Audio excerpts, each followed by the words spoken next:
Chapter 586, Moon-Gazing City, 6, Don't. Why don't you reveal a little to us first? I'm nervous if you continue like this, the head butler said pitifully. I don't know either, haha. Zheng En couldn't help laughing out loud seeing the head butler's little wife-like appearance. Everyone had already arrived at the yard where Leng Ruoxue and the others were staying. Cheng Wu and the others were dumbfounded when they saw the table in the yard and the food on it. Ah! What did this mean? What is this? The head butler asked foolishly after reacting. Food, head butler. Don't tell me you don't even recognize food anymore, Feng De teased with a smile. I know him, the head butler said shyly. Boo-hoo.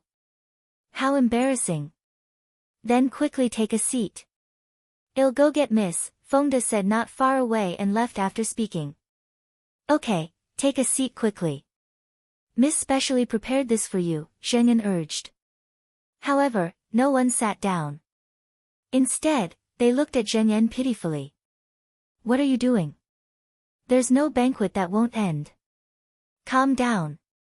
Zheng En almost lost his composure in the face of everyone's gazes. Everyone, take a seat. This is Miss' token of appreciation. After a while, Cheng Wu sighed softly and was the first to sit down. Then, Song Di and the others sat down one after another. When Leng Ruoxue and the freak walked out of the room, they saw Cheng Wu and the others sitting in chairs with worried expressions on their faces. Don't be like this, okay? Leng Ruoxue and the freak found a seat and sat down, saying with some dissatisfaction. Alas! Did they have to make her uncomfortable too? Miss, what banquet is this? Cheng Wu asked fearfully. Boo-hoo. Hopefully, it was not a farewell banquet. Miss, as the saying goes, there are no good banquets. Just say it directly. We can bear it, the head butler said with a face as though he was facing death. You're thinking too much. We're leaving the day after tomorrow. Can't I treat you to a meal before we leave? 2 drops of cold sweat dripped down Leng Ruoxue's forehead as she said, not knowing whether to laugh or cry. Alas! She really couldn't say the words farewell banquet seeing them like this. Miss didn't treat us to a meal the last time she went to Carefree City, the head butler said doubtfully. Boo-hoo. This meal was definitely abnormal. The last time we went was short, but this time is uncertain. Leng Ruoxue said very patiently. Miss, we really don't want to eat this meal, Song Di said weakly. For some reason, he felt that he would never see Miss again after eating this meal. No, everything is ready. It would be a waste if we don't eat, Leng Ruoxue said with slight displeasure. Alas! She really couldn't do anything to these people. Can't we eat? Cheng Wu said aggrievedly, his expression as if Leng Ruoxue had bullied them. Then eat quickly. Zheng En and Feng De prepared this food for the entire afternoon. Leng Ruoxue reminded. Eat. Eat. Cheng Wu and the others said to each other, but none of them were happy. Everyone held food in their hands and sent it absent-mindedly into their mouths while drinking fiercely without saying a word. Shuer, did you get someone to drug the food? Look at how painful they are eating. The freak looked at Shuer beside him and teased with a light smile. Alas! No one is allowed to sleep until you finish this food today. Leng Ruoxue sighed heavily and ordered helplessly. Yes, everyone answered weakly and then focused on attacking the food. At first, everyone was very depressed. However, after a few glasses of wine, Cheng Wu and the others began to talk. However, they hugged their heads and cried after a few sentences. Alas! Freak, let's go back to our room. Leng Ruoxue couldn't take it anymore and couldn't help saying to the freak. Okay, Zheng En, I'll leave this place to you. The freak pulled Shuer to her feet and ordered Zheng En and the others. Yes, we will watch over them, Zheng En hurriedly promised. Alas! His mood was affected by Cheng Wu and the others. Cheng Wu and the others had drunk a lot.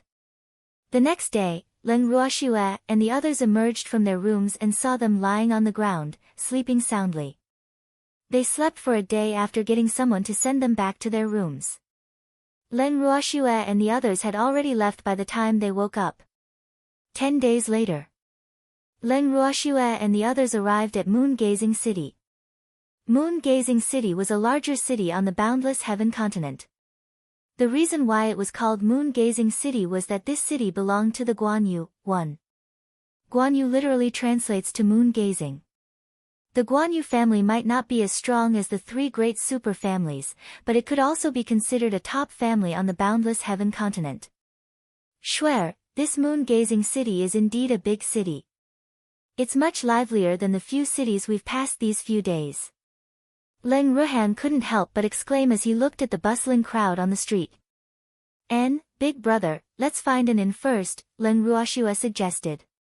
She knew that everyone was very curious about the boundless heaven continent, so they couldn't help wanting to take a look anxiously after reaching every place. Okay, Leng Ruhan said shyly. He actually forgot to look for the inn. Leng Ruoxue and the others walked along the streets to look for inns. However, after looking for several inns, they found that all the inns they wanted to stay in were full. This couldn't help but make her feel a little strange. Swear, this is the last inn in the Guanyu family. We will have to sleep on the streets if it's full.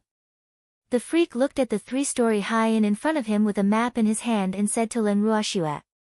Leng Ruoxue looked up at the tall and gorgeous inn in front of her. The plaque on the inn had the words Moon-Gazing Restaurant written in golden words. The gilded words shone with a beautiful color under the sunlight. There was a small moon in the lower right corner of the plaque, and this was the emblem of the Guanyu family.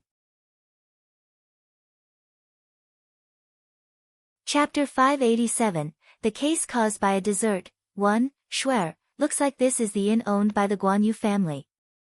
Leng Ruhan, who was also looking at the inn, said.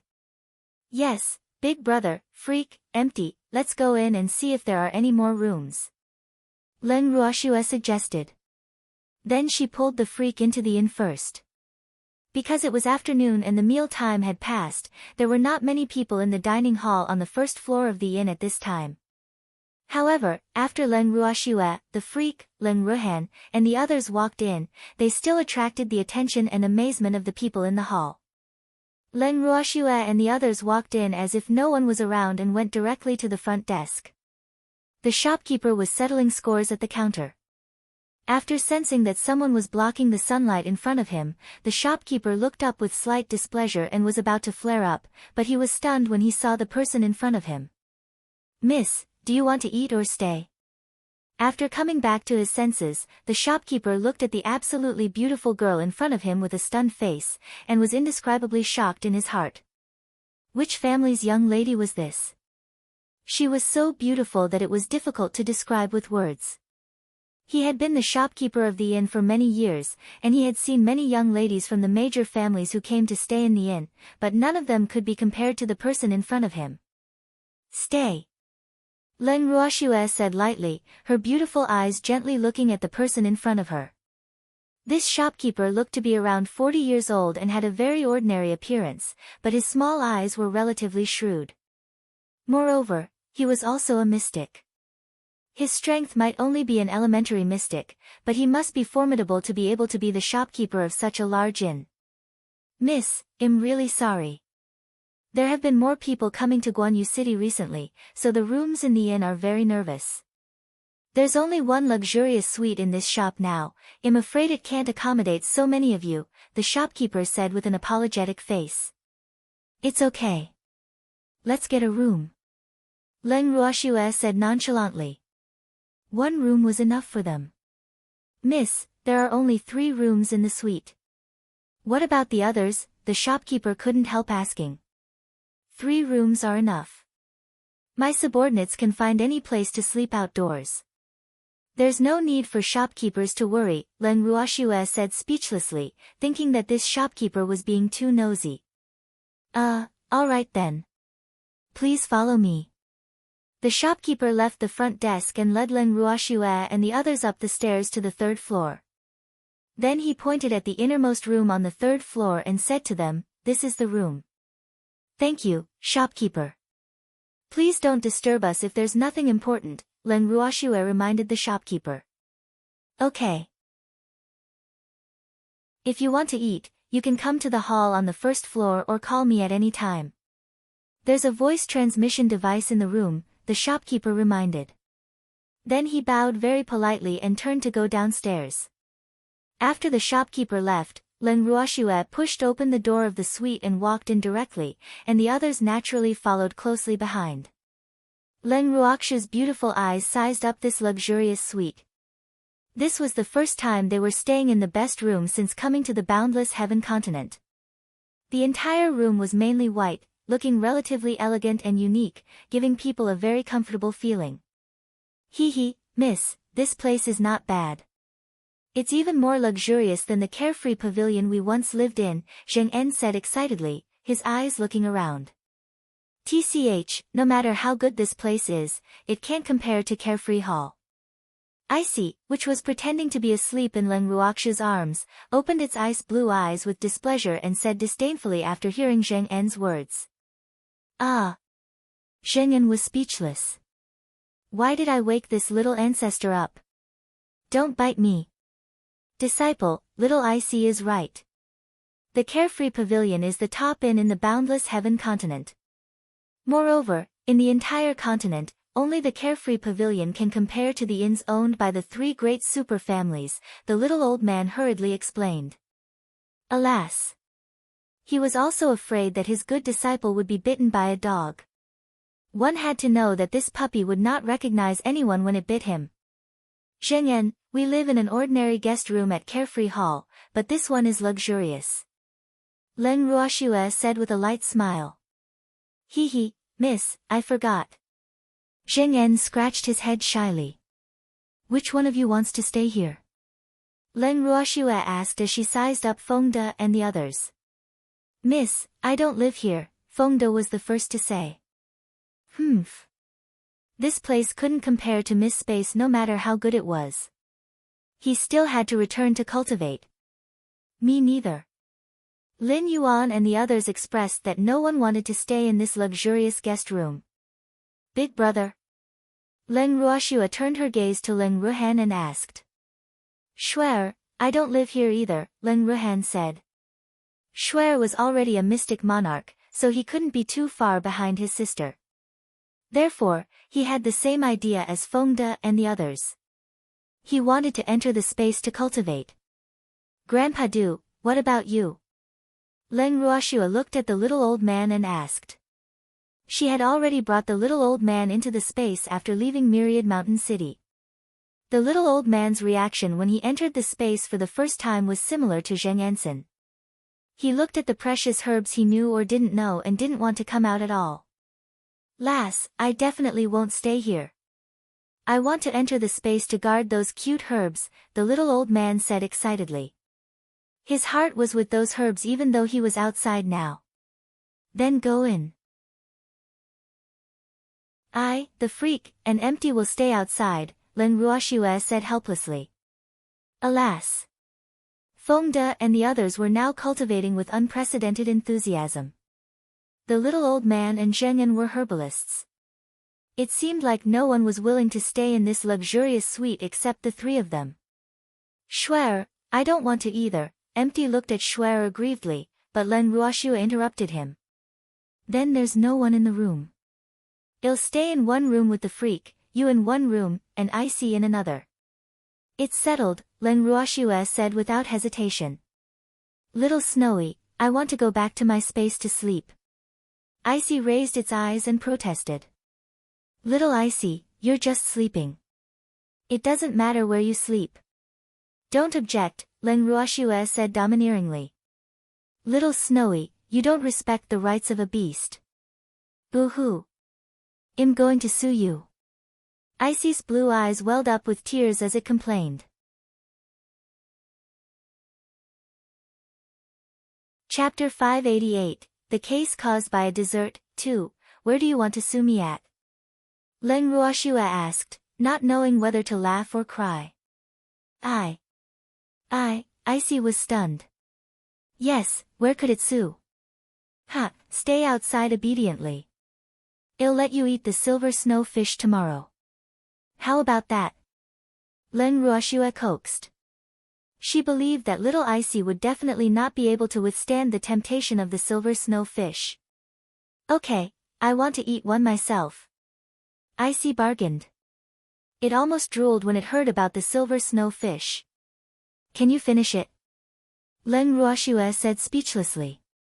This foodie actually wanted to finish a few kilograms of silver snow fish by itself. Wasn't it afraid of being bloated? Of course I can. My appetite is very big. I've only been eating half full, Icy said aggrievedly, its ice blue eyes looking at Leng Ruoxue pitifully. Are you trying to say that I abused you and didn't let you eat until you were full? 2 drops of cold sweat dripped down Leng Ruoxue's forehead uncontrollably as she said helplessly. Icy's little stomach bulged every time it ate, and it was impossible to walk without hugging it. It actually dared to say that it was half full. No. No. Little Snowy is the best.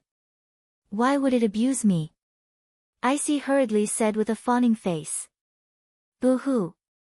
It just wanted to pretend to be pitiful and fight for some benefits for itself. It couldn't let little Snowy misunderstand. Is this sincere? Leng Ruoxue raised Icy in front of her and asked lightly. Yes, absolutely. Little Snowy is the best. Icy said seductively. Its 2 front claws gently hugged Leng Ruoxue's arm, and its little head kept rubbing against her wrist.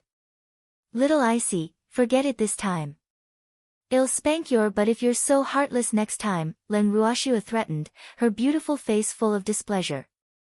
Don't spank my butt. It's very embarrassing. Icy pouted pitifully. Boo-hoo. It was the famous beautiful beast of the Qilin race.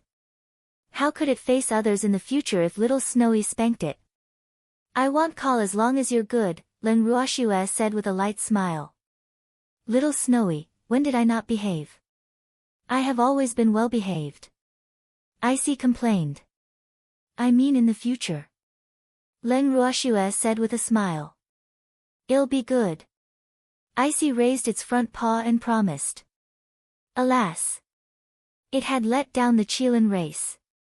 It didn't have the might of a Qilin at all in front of little Snow. Okay. Leng Ruoxue nodded with satisfaction. Then she brought everyone and little Icy into the bracelet with a thought. After entering the bracelet, Leng Ruhan and the others immediately returned to their rooms to cultivate. Zheng En and the little old man went straight to the medicinal field, and Leng Ruoxue and the others sat down on the stone chairs in front of the purple bamboo hut. Shuer, let's take a walk on the streets of moon-gazing city later. Empty suggested. Okay. By the way, did you notice anything amiss? Leng Ruoxue asked doubtfully. Really? I didn't notice. Empty said with a light smile, a trace of understanding flashing in his bright black eyes. Me neither, the freak echoed. In his eyes, anything that was not dangerous to Shuer was nothing. Oh, let's go shopping now. Leng Ruoxue said. Alas. Perhaps she was being paranoid. She kept feeling that someone was tailing them in the dark. She didn't know who it was, but she shouldn't have any ill intentions toward them. Okay. The freak and Empty nodded. Leng Ruoxue walked out of the room with the 2 of them and the beast. When they passed the hall on the first floor, the shopkeeper saw Leng Ruoxue and the others and hurriedly walked to them and asked, Do you want to eat or go out? Shopkeeper, we want to go out for a walk. Do you have any good recommendations? Empty asked calmly. Ha, it's really the right time for you to come to our moon-gazing city. Now is the most lively time in our moon-gazing city. Otherwise, all the inns in the city wouldn't be full, the shopkeeper said with a face full of pride. Why? Could there be something important in moon-gazing city? Empty asked curiously. Of course there is. In a few days, it will be the annual Flower Appreciation Festival in our moon-gazing city. Many families will come to participate at that time, the shopkeeper said happily. What's a flower appreciation event? Leng Ruoxue asked in puzzlement. Did people in this world also like to raise flowers? Famous flowers and beautiful women are considered flowers. If Miss participates, you will definitely win, the shopkeeper said with certainty. He thought very highly of this young lady. Can married women participate too? Leng Ruoxue asked lightly. What kind of flower appreciation event was this? Those famous flowers were probably just a foil. Beauty was the most important. Ah. Of course not, the shopkeeper said honestly. The main reason why Moon Gazing City held the flower viewing convention every year was to communicate with the major families. To put it bluntly, it was a matchmaking convention indirectly held for the major families. Therefore, married women were naturally not allowed to participate. Then I won't have a chance.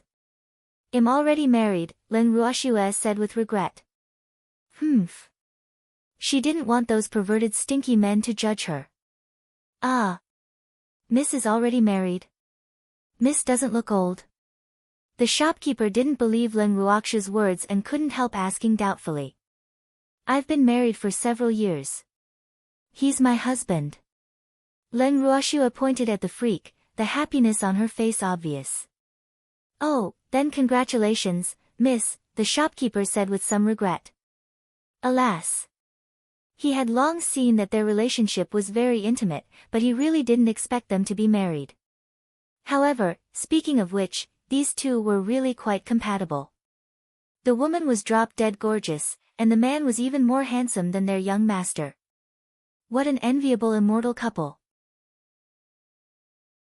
Thank you, shopkeeper. Let's go out for a walk, the freak said in a good mood. Then he hugged Schwer's slender waist and threw Empty to the side. The two of them strode out of the inn. You two are disloyal. Why did you leave by yourselves? Empty, who was ignored on the street outside the inn, caught up with Leng Ruoxue and the freak and complained.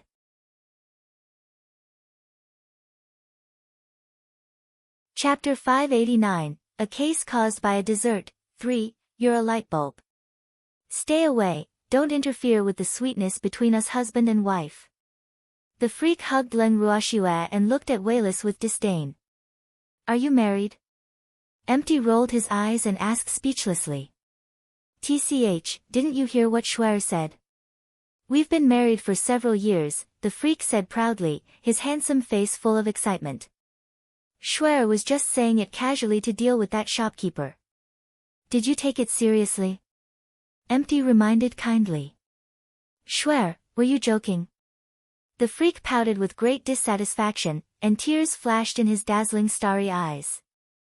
No, Leng Ruoxue answered simply, her beautiful face full of helplessness. However, since she had already locked onto the freak, there was naturally no need to deny it. See. The freak was smug. The stunning smile on his handsome face made heaven and earth lose color. Schwer is just coaxing you, Empty deliberately retorted. Alas. He just couldn't bear to see the freak so smug. This was obviously agitating him, a lonely person. You can't sow discord between me and Schwer.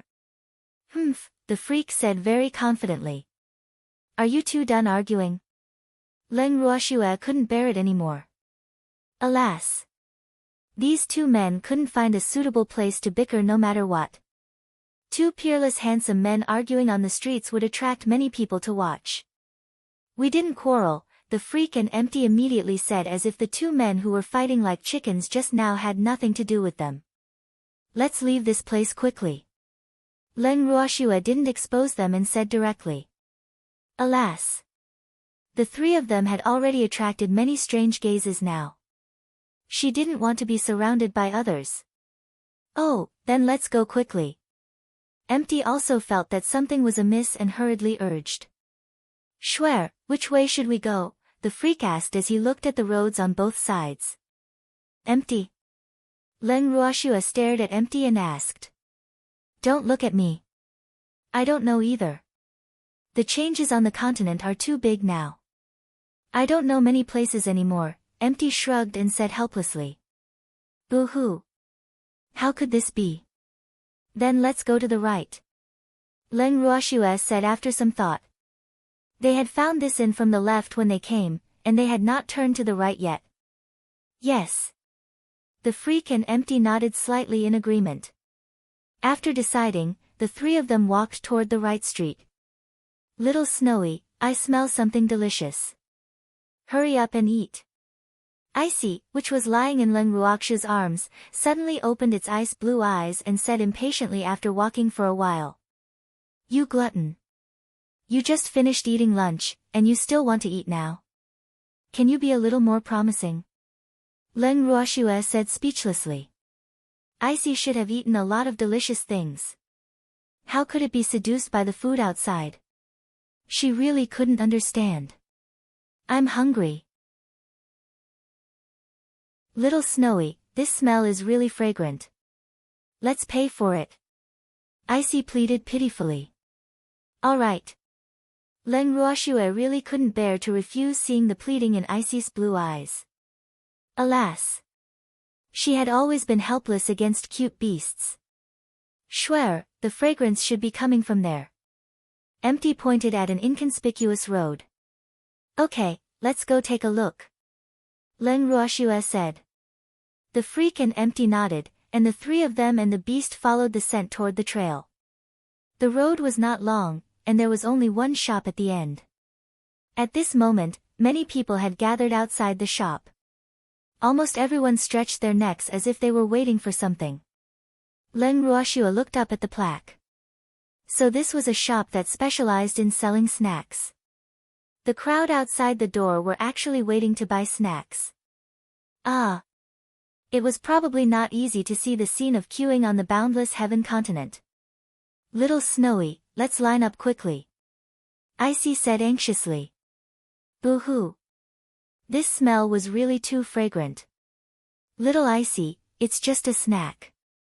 There's nothing delicious, Leng Ruoxue said without much interest. Hey, what do you know? This fragrance village is the best snack shop in our boundless heaven continent. Leng Ruoxue's words immediately aroused the dissatisfaction of a fan in the queue and reprimanded with an angry face. Is it really that good? Leng Ruoxue said doubtfully. It smelled delicious, but she didn't know if it was worthy of its name. Of course, the fan said proudly, as if this shop was owned by his family. Little Icy, let's not buy any more. There are too many people. Leng Ruoxue looked at the long queue, and her head hurt. All right then. Icy nodded obediently and then looked at Leng Ruoxue pitifully as if to say, Little Snowy, it'll be good. I'll cook for you when we get back. Leng Ruoxue sighed helplessly. Yes, yes. Icy immediately nodded happily. Hee, this was what it was waiting for. In fact, to be honest, the snacks in this shop might not be as delicious as Little Snowy's. However, Little Snowy was too lazy to make them. Therefore, it had to make do. Who wanted the snacks outside now that Little Snowy was willing to make them? Then let's go. Leng Ruoxue turned to the freak and Wayless. Yes. The freak and Empty nodded. The three of them turned and were about to leave when they were stopped by a man who walked out of the shop. Miss, please wait. The man hurriedly ran to them when he saw Leng Ruoxue and the others leaving. What's the matter? Leng Ruoxue was a little puzzled, not knowing why this middle-aged man who looked like a steward stopped them. Miss, these are our Floating Fragrance Village's signature snacks. I'll give them to you to try, the middle-aged man said very politely and then handed over the boxes of snacks in his hand. Thank you for your good intentions, but we don't need it anymore, Leng Ruoxue said very cautiously. As the saying went, one's mouth was short when eating. She was not related to this shop, so she didn't dare to casually accept the things they gave her. Miss, my young master asked me to give it to you to try. I can't explain it if you don't want it, the middle-aged man said awkwardly.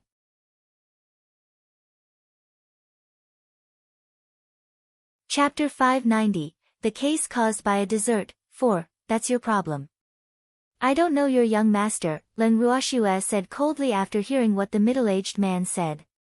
Then she gave the freak and Empty a look, and the three of them left without looking back. After Len Ruoxue and the others left, the middle-aged man looked at the snacks he didn't give away and sighed softly before returning to the shop to report. In a room in Fragrance Village. Young master, that young lady refused. The middle-aged man braced himself and said.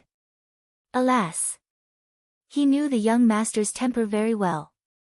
He didn't do the things the young master ordered this time, and he didn't know what kind of punishment he would receive. Got it. Go out, the young master said softly. Yes. The middle-aged man was stunned for a moment, but he quickly reacted and hurriedly said, the young master actually didn't punish him. It was too unbelievable. Thinking of this, he hurriedly retreated. It's so rare that you're not angry. Another young man in the room couldn't help teasing. The man who spoke was about 20 years old. He was handsome, refined, and had an extraordinary temperament. His beautiful eyes were warm like jade, and they were so gentle that they seemed to melt people. He was a mystic monarch even though he was very young. He was currently looking at another man with a spurious smile. What's there to be angry about? I'll only be angry if she takes it, the teased man said nonchalantly. The her he was referring to was naturally Len Ruoxue. Your way of thinking is really abnormal. Which man doesn't want the woman he likes to like his gift, the young man said in puzzlement. Those are just a few boxes of snacks. They're not considered gifts. Luo Fei, it's your thinking that's strange, the man said. Perhaps. Alas. The gift from the mighty young master of the Guanyu family was actually refused for the first time. Hee, if your admirers knew about this, they would be so sad, the man named Luo Fei teased happily. Alas. His limelight had been suppressed by Guanyu Shi since he was young. He finally saw him embarrassed today. It was really satisfying. I told you, that's not a gift, Guanyu Shi whispered through gritted teeth. Alas. Luo Fei finally saw him being the joke today. How depressing. 0. Find out their whereabouts. Guanyu Shi ordered the void. However, no one answered. What answered him was a light breeze. After the three of them left Fragrance Village, they arrived at the busiest street in Moon-Gazing City.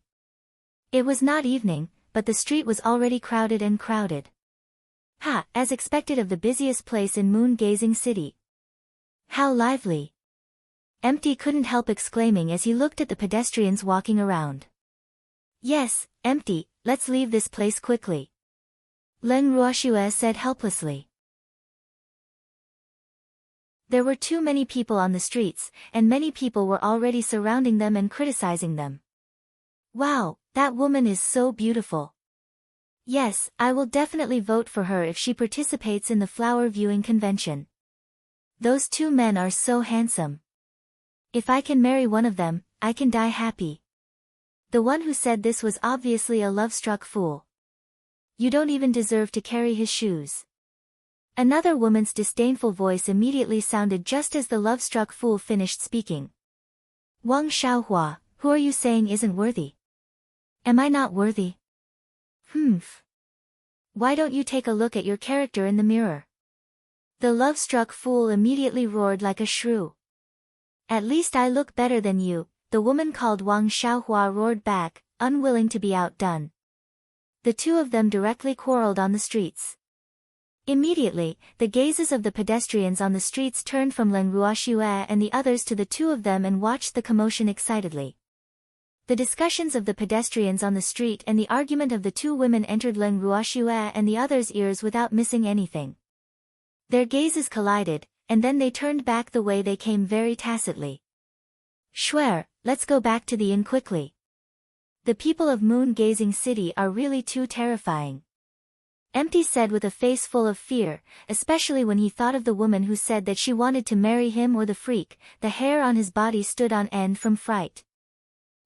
Men are really a source of trouble. However, that woman can only marry you if she wants to marry. Leng Ruoxue teased with a light smile. Hee, it was rare to see Empty being embarrassed. She was really too happy. Why? Empty asked foolishly. Because I'm Schwer's. The freak looked at Wayless like he was looking at an idiot, his handsome face full of pride. Hee, it was good to be a man with an owner, his safety was guaranteed. Don't be smug. Schwer is also a disaster, Empty reminded. What do you mean? Schwer is mine. I'll kill whoever steals her, the freak roared furiously. Humph. Anyone who dared to snatch a woman from him would be eliminated. The person who brought snacks to Schwer just now seems to be some young master, right? Empty asked, his handsome face full of schadenfreude. So what? My Schwer is so beautiful. It's normal to be secretly liked by some self-indulgent men, the freak said without jealousy. In fact, he had already made up his mind. It would be good if he could retreat in the face of difficulties if he dared to snatch Schwer from him. However, if he refused to realize his mistakes, then don't blame him for being ruthless. Humph. He would destroy whoever robbed him. You're actually not jealous, Empty said with a face full of surprise as if he had discovered a new continent. This was really too abnormal. A man who was even jealous of the Schwer beast actually showed no signs of being jealous in the face of an unfamiliar love rival. Was this normal? TCH, if I'm jealous of a stranger that doesn't matter, wouldn't I be jealous to death a long time ago, the freak said confidently. In fact, the reason why he was not jealous of strange men was because he knew that Schwer would not fancy other men casually. Thinking back, how many plans did he think of when he stuck to Schwer? In the end, he realized that Schwer was at her wit's end when pretending to be pitiful to the people or beasts around her. Hee. Therefore, he finally relied on Schwer without letting everyone down. Ah. That makes sense. Empty nodded in agreement. It seemed like he didn't know this freak very well.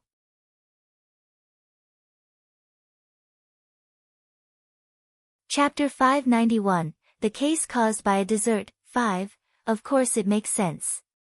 By the way, Schwer, where are we going? The freak asked very proudly. Let's go back to the inn. Let's eat something in the hall and then go back to our rooms to rest. Leng Ruoxue said after some thought.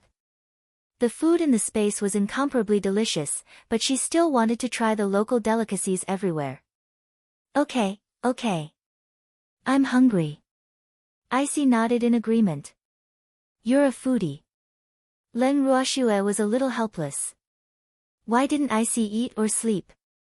Hee, food is everything to the people. Sleeping is for cultivation.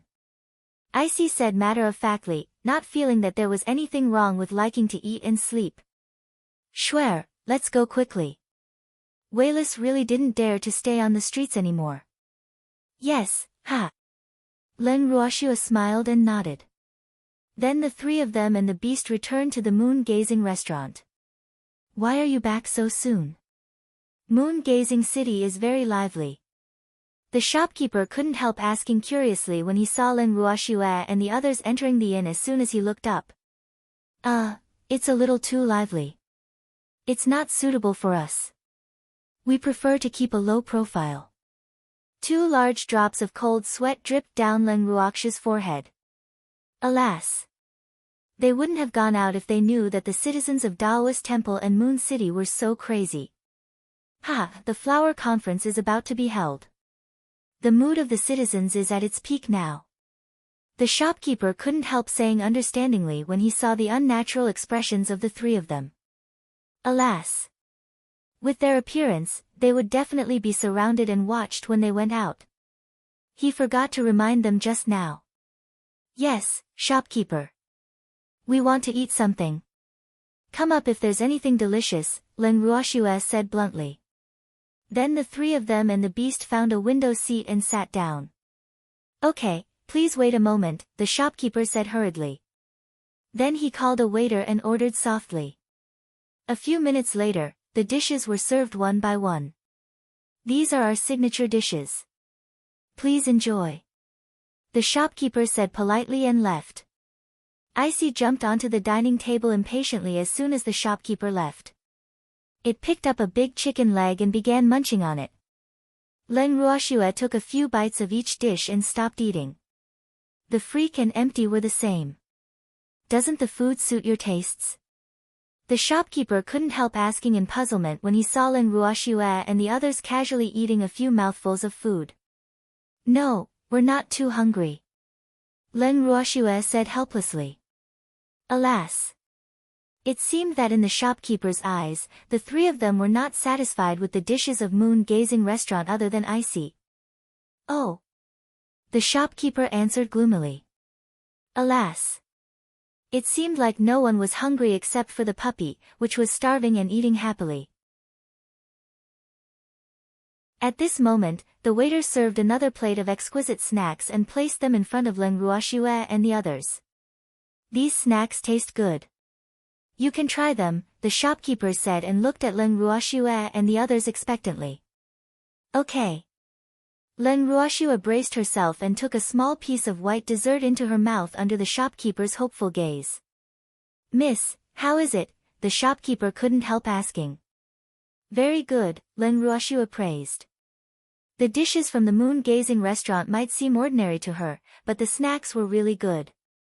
They were full of milk fragrance and melted in her mouth, neither sweet nor greasy. Ha, as long as Miss likes it, the shopkeeper said happily. Shopkeeper Meng, didn't you say that there are no more fragrant milk cakes? Why does she have them? Before Leng Ruoxue could say anything, they heard an unruly female voice in their ears. Leng Ruoxue looked in the direction of the voice and saw a woman in red standing at the staircase. She was very beautiful, but the angry expression on her exquisite and beautiful face ruined this beauty. Alas! They were looking for trouble again. Leng Ruoxue couldn't help but sigh. She couldn't understand why they would encounter trouble every time they ate in the hall of the inn. No, this is the last plate. It was specially reserved for Miss Leng, the shopkeeper said honestly. He couldn't help frowning slightly and hiding the disgust in his heart. Miss Leng? What Miss Leng? Humph. Don't think you can be related to the Leng family just because your surname is Leng. The woman in red roared at Leng Ruoxue with contempt, but the jealousy in her eyes revealed her thoughts. Did I say that I'm related to the Leng family? The Leng family is the Leng family, and in me, Leng Ruoxue said with some displeasure. It was very unbecoming of her to bicker with such a crazy woman. However, that woman actually involved the Leng family. How ridiculous. The last thing she wanted was to be related to the Leng family. Humph. I don't think you have anything to do with the Leng family, the woman in red said very proudly. Then she glared fiercely at the shopkeeper and roared furiously, Do you know who I am? You can stay if you want to. Why should she? Miss Wu Qianer, Miss Leng is the noble shop of our inn. She lives in a luxurious suite, the shopkeeper said indifferently without even looking up. Luxurious suite? I don't believe it. Can she afford to stay in it? Wu Qianer didn't believe the shopkeeper. In her opinion, the shopkeeper was obviously making excuses for the woman who snatched her milky fragrance cake. In her eyes, Leng Ruoxue couldn't afford to stay in such an expensive guest room because she couldn't bear to. I can't do anything if Miss Wu doesn't believe me, the shopkeeper said nonchalantly. Humph. Did Wu Qianer really think that the position of the future young master and wife of the Guanyu family was fixed on the board? One had to know that anything could change at any time. Damn it, what's with your attitude? Wu Qianer said very angrily, and she couldn't help cursing in her heart. Humph. He was just a shopkeeper, but he actually dared to treat her like this. When she became the young madam of the Guanyu family, the first person she would deal with would be him. Miss Wu, of course I'm treating you like a guest, the shopkeeper said nonchalantly. You. Do you know who I am? How dare you treat me as a guest? Wu Qianer asked again angrily.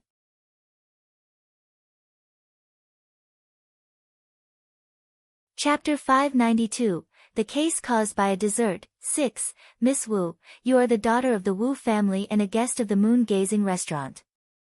I know very well, the shopkeeper explained. Wu Qian'er was so angry that she couldn't say anything. Humph. She was the future young master's wife of the Guanyu family. This damn shopkeeper actually pretended to be stupid. She was really angry. Damn it, those are my snacks. You're not allowed to eat them. Wu Qian'er took a deep breath and composed herself. She was about to defend her future status and argue with the shopkeeper when she realized that Leng Ruoxue had placed another piece of fragrant milk cake in her mouth. Moreover, it was in front of her. This was obviously a provocation to her.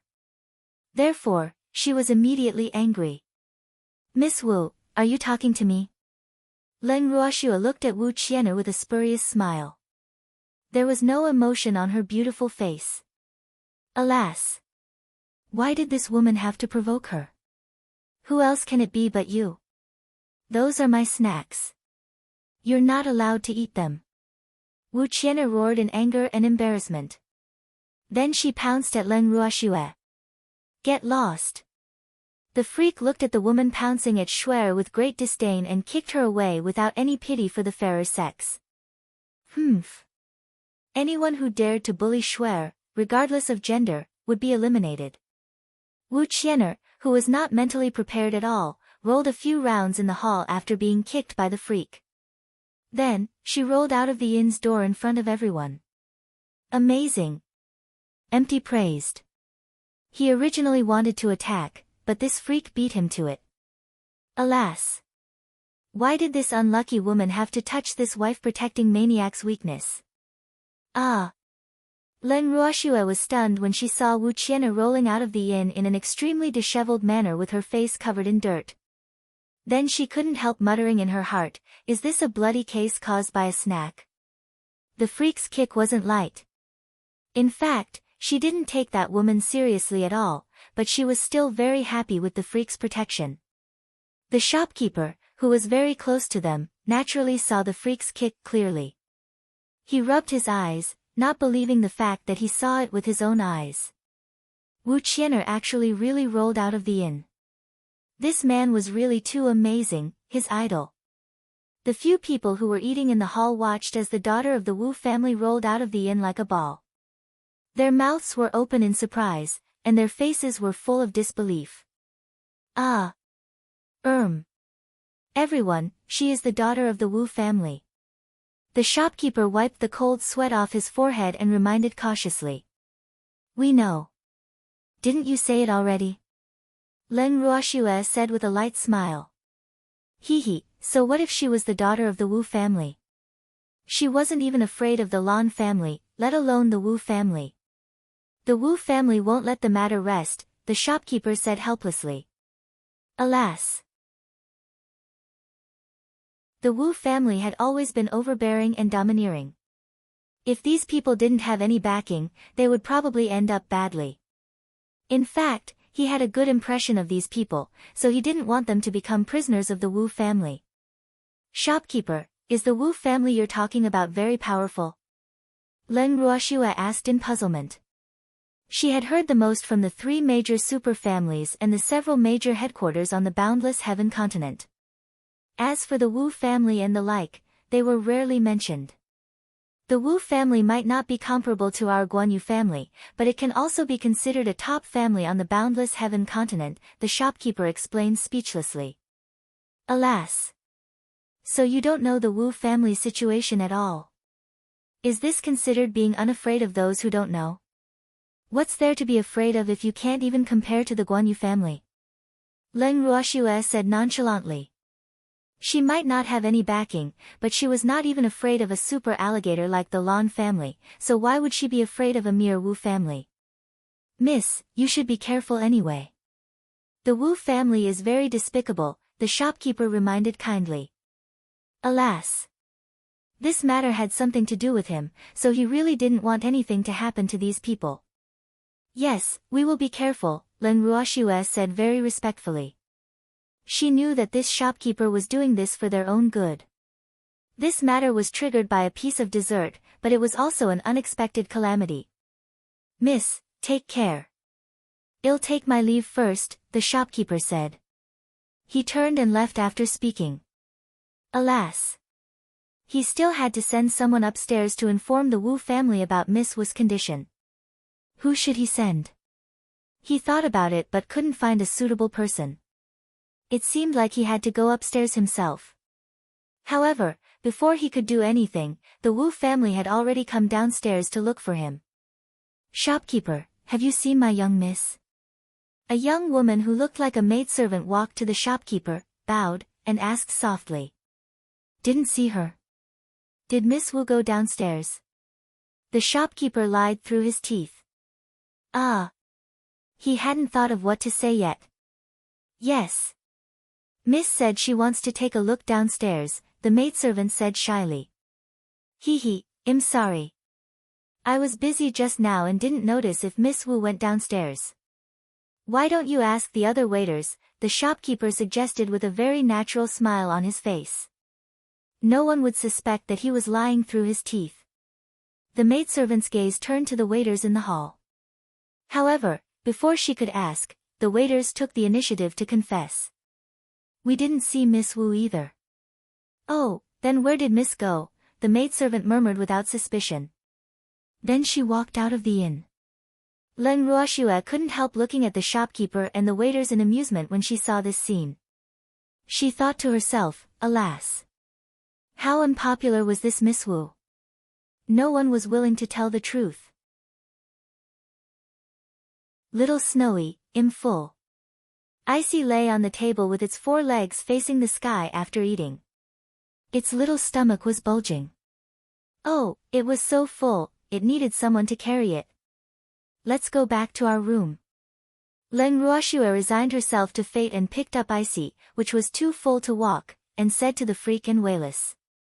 Okay. The 2 stunningly beautiful men nodded, and then the 3 of them and the beast walked up the stairs and returned to their rooms as if no one was around.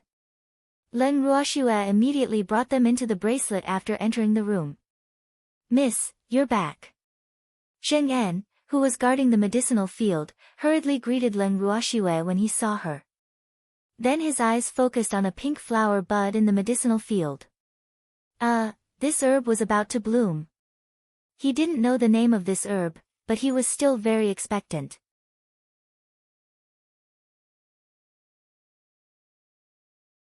Chapter 593, Being Kicked Out, 1, Yes, Zheng En. Where's Grandpa Du? Leng Ruoxue couldn't help asking curiously when she didn't see the little old man. Master is guarding that fire lotus. I heard from Blackie and Little Black that the fire lotus is about to bloom too, Zheng En said. He had seen the 10,000-year-old fire lotus before, so he was not very interested in that fire lotus. Therefore, he had been guarding here. Zheng En, you don't have to guard here. Blackie and Qing Ju will deal with it themselves if the herbs mature, Leng Ruoxue reminded. Alas! How tiring would it be for them to guard here like this? Miss, this is our greatest interest. Zheng En said happily. Boo-hoo. He really wanted to build a house in the medicinal field so that he could see these cute herbs every day when he opened his eyes. Don't be too tired. Remember to rest. Leng Ruoxue didn't know what to say. Alas! What a medicine maniac. Don't worry, Mississippi. We will take note, Zheng En promised. Okay. Leng Ruoxue nodded and left the medicinal field.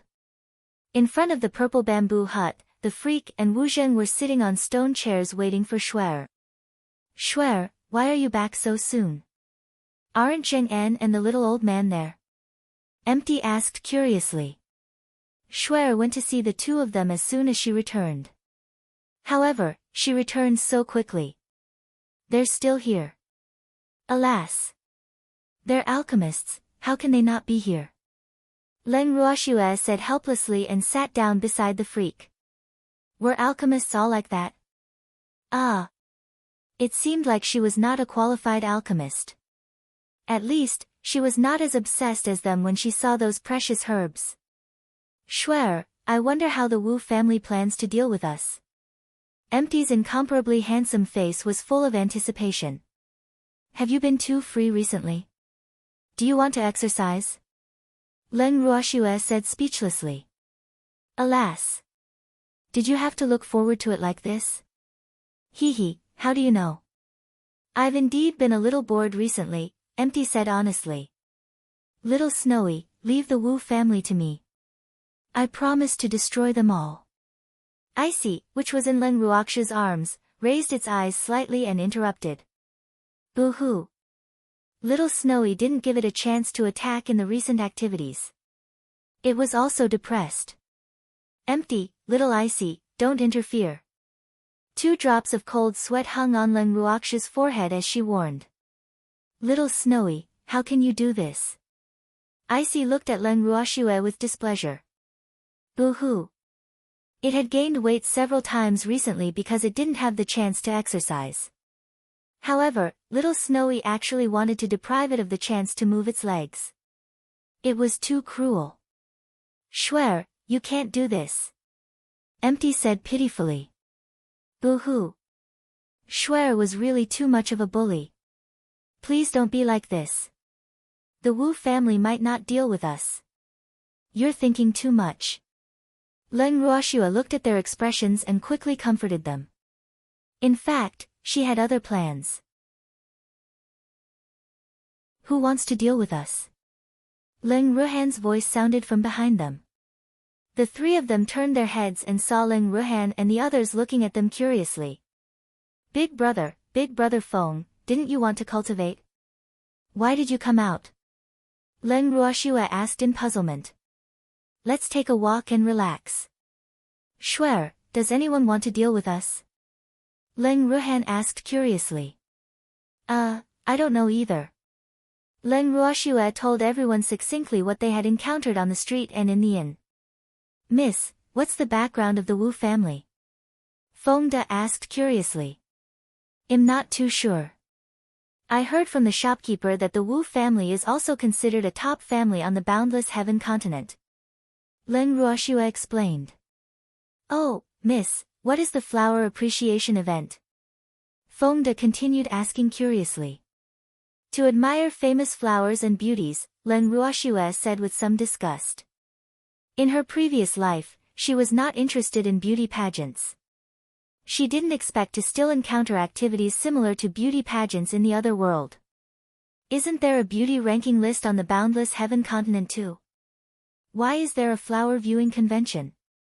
Feng Moran asked in puzzlement. I don't know. Leng Ruoxue didn't know much either. Moreover, she was not interested in such things. By the way, I told the shopkeeper that I'm already married. Remember to answer the same if anyone asks you, Leng Ruoxue reminded. Yes, Mississippi. Feng De and the others quickly answered. Miss, can we see if the Flower Appreciation Festival is leaving? Lin Yuan asked carefully. Do you all want to see it? Leng Ruoxue asked everyone. Yes. Feng De and the others nodded. Then go take a look. However, the Flower Appreciation Festival seems to be starting in 3 days, so stay in the space and cultivate properly for the next few days. Leng Ruoxue said after some thought. Alas. It seemed like they had been bored to death recently. Such an activity could actually arouse their interest. Yes, Mississippi.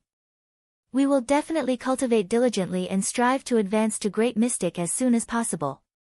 Feng De and the others promised. Yes, Grandpa is out of seclusion. Leng Ruoxue suddenly felt her grandfather's aura and said in surprise. Grandpa is out of seclusion. Leng Ruhan was also overjoyed. Boo-hoo. He hadn't seen Grandpa for a long time. He missed Grandpa so much. Hee, you stinky brats have also emerged from seclusion. You're actually all elementary mystics. Leng Qingtian had already arrived behind them when his voice sounded. He was looking at his grandchildren and the others with a face full of surprise. Alas.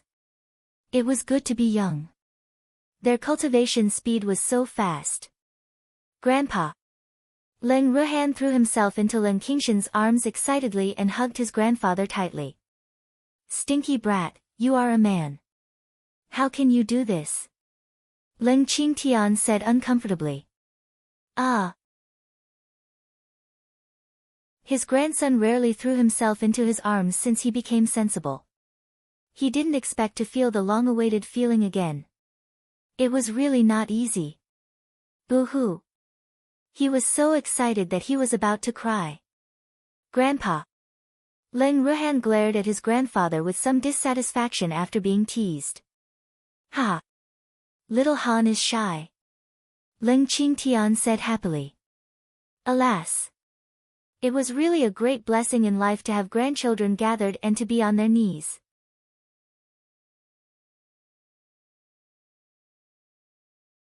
Chapter 594, Being Kicked Out, 2, Grandpa, congratulations on breaking through. Leng Ruoxue also walked to her grandfather and said happily. Shuer, your brother gave me a hug. Why didn't you give me one? Leng Qingtian said unpleasantly. Boo-hoo. Did his cute granddaughter despise him? Grandpa, it's because I haven't seen you for a long time, Leng Ruoxue said helplessly and gave Leng Qingtian a big hug. Alas. Grandpa actually threw a tantrum. That's more like it. Leng Qingtian was so beautiful after being hugged by his granddaughter. Shuer, are those old things out yet?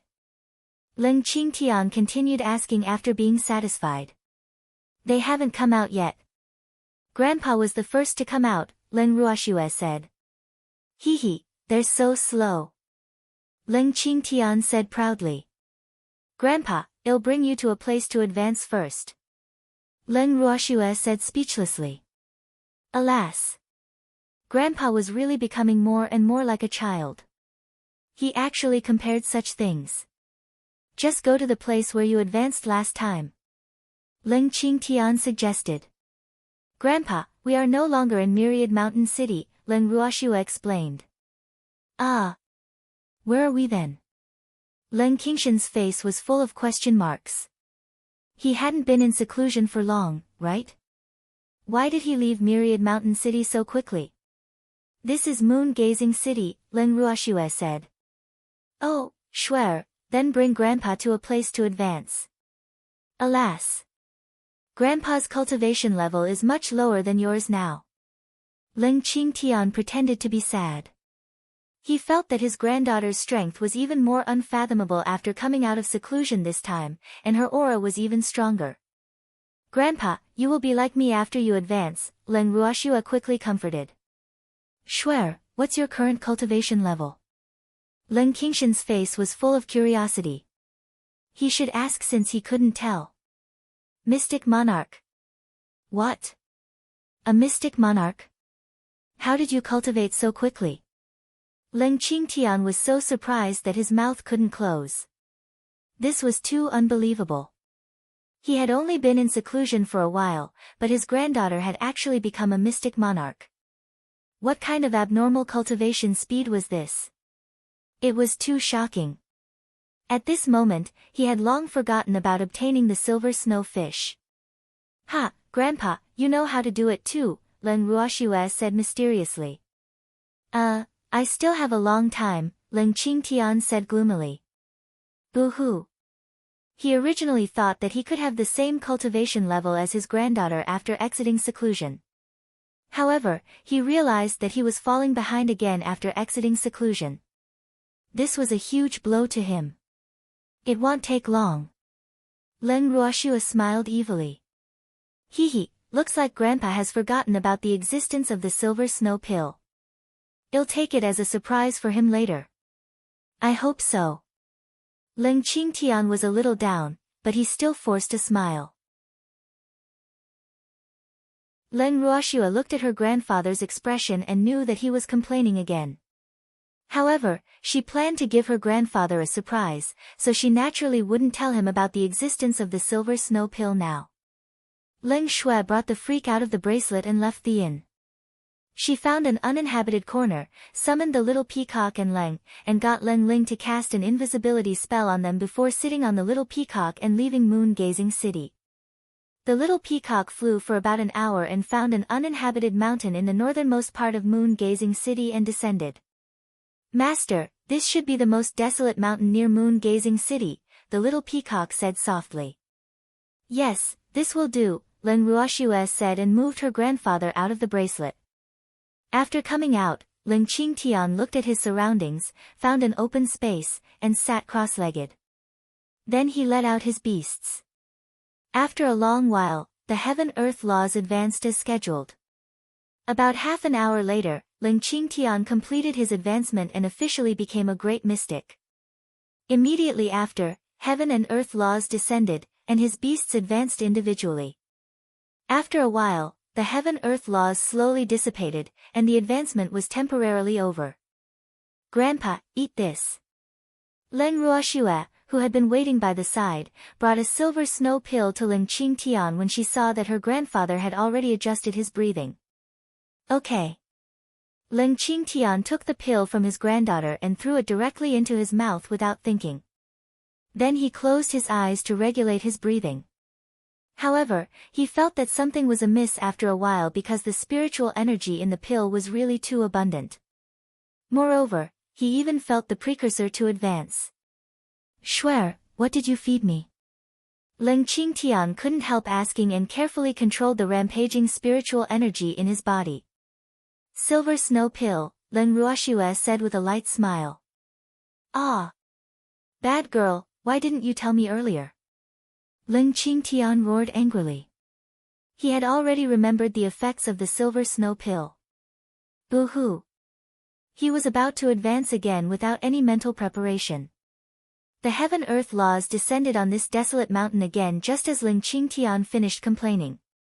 His beasts naturally obtained benefits and advanced again after Ling Qingtian advanced to Mystic Queen.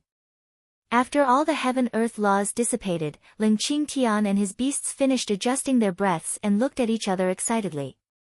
"Master, I'm also a transcendent divine beast," Thunder Knight said excitedly. "Okay." Ling Qingtian caressed Thunder Knight's head and nodded happily.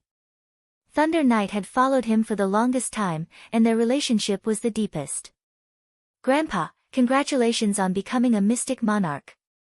Leng Ruoxue walked to her grandfather and said with a smile. "Stinky girl, why didn't you tell me earlier?" "I wasn't prepared at all," Ling Qingtian said with dissatisfaction, his handsome face full of bitterness. "Hee, Grandpa, I just wanted to give you a surprise." Leng Ruoxue hugged her grandfather's arm coquettishly. "Humph. You're a bad girl. How dare those stinky brats hide from me? I won't let them go." Ling Qingtian said fiercely. "Grandpa, we all wanted to give you a surprise. How can you blame us?" Leng Ruoxue pouted her pink lips slightly and said aggrievedly.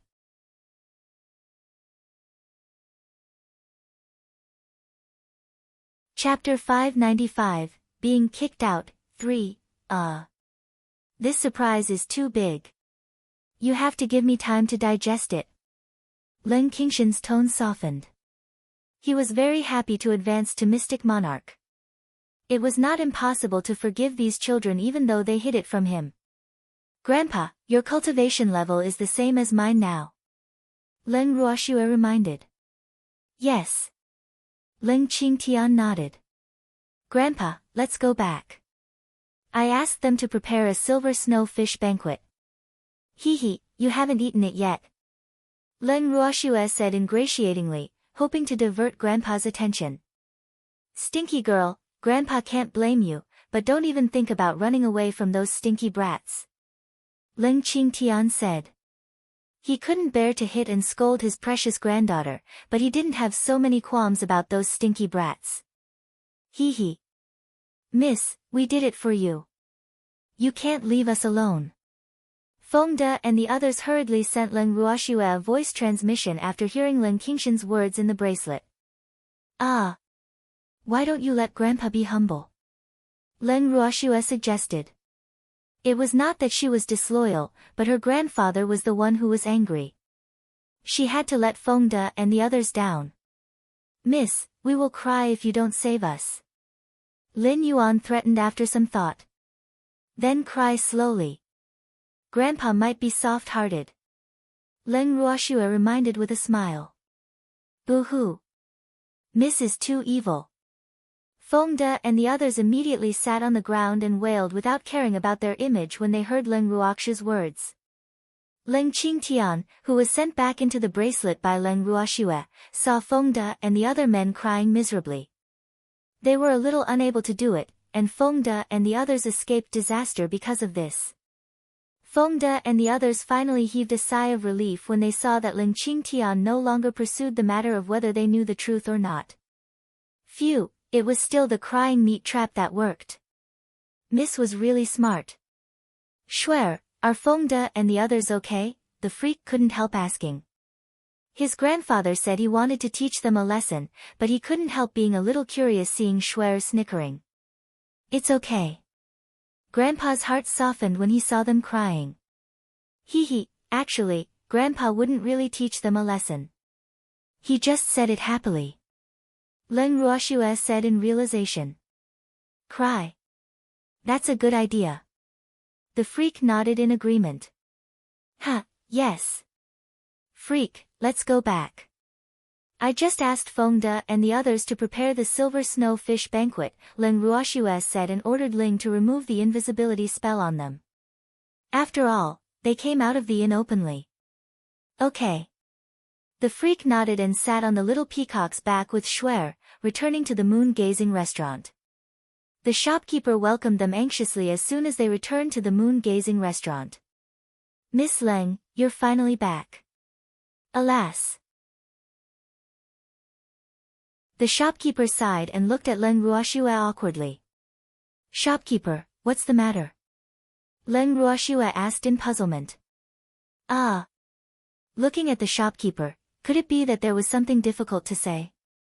"Miss Leng, I'm really sorry. The Guan Yu family has decided to ask you to leave the moon-gazing restaurant immediately after a discussion," the shopkeeper said with a troubled expression. Alas. He was really helpless about the family's decision. However, he was only a shopkeeper. He had no choice but to obey the family's orders.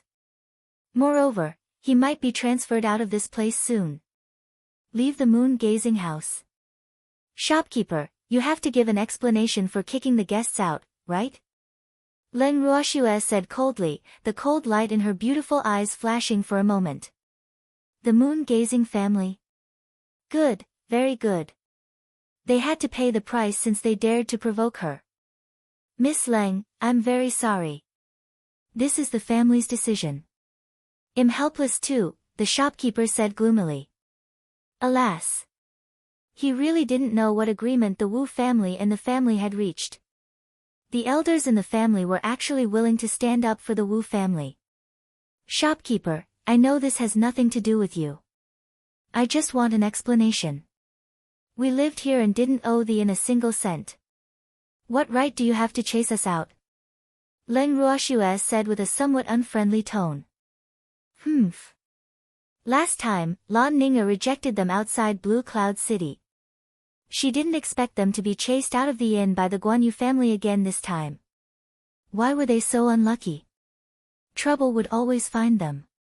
The family wanted to give the Wu family an explanation.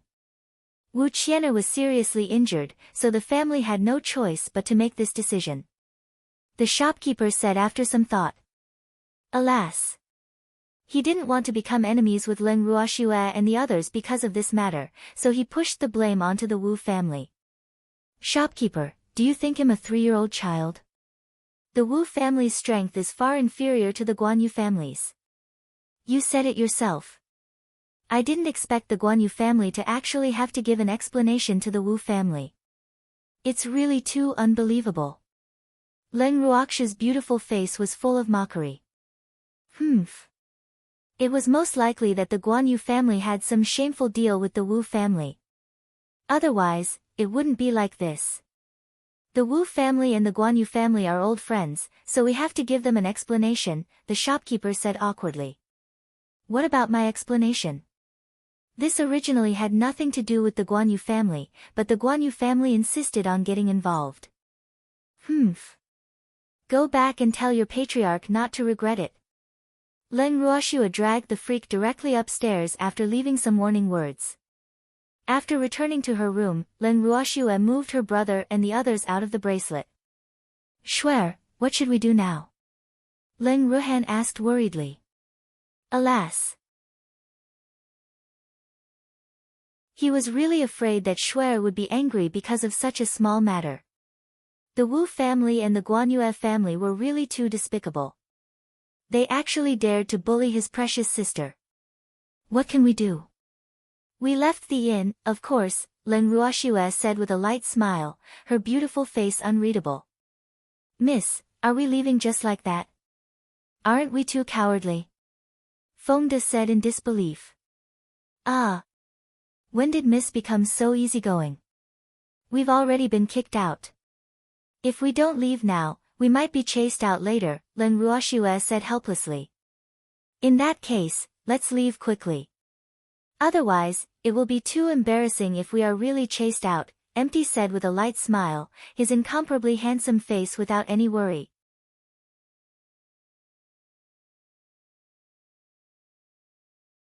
Chapter 596, Being Kicked Out, 4, Yes, you have to be alert after leaving this place.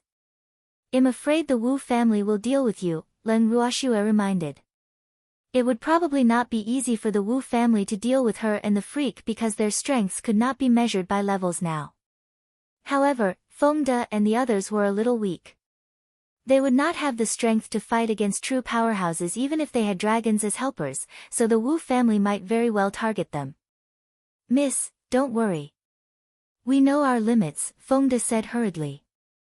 Okay, let's go then. Leng Ruoxua said to everyone and moved the icy out of the bracelet to hug it.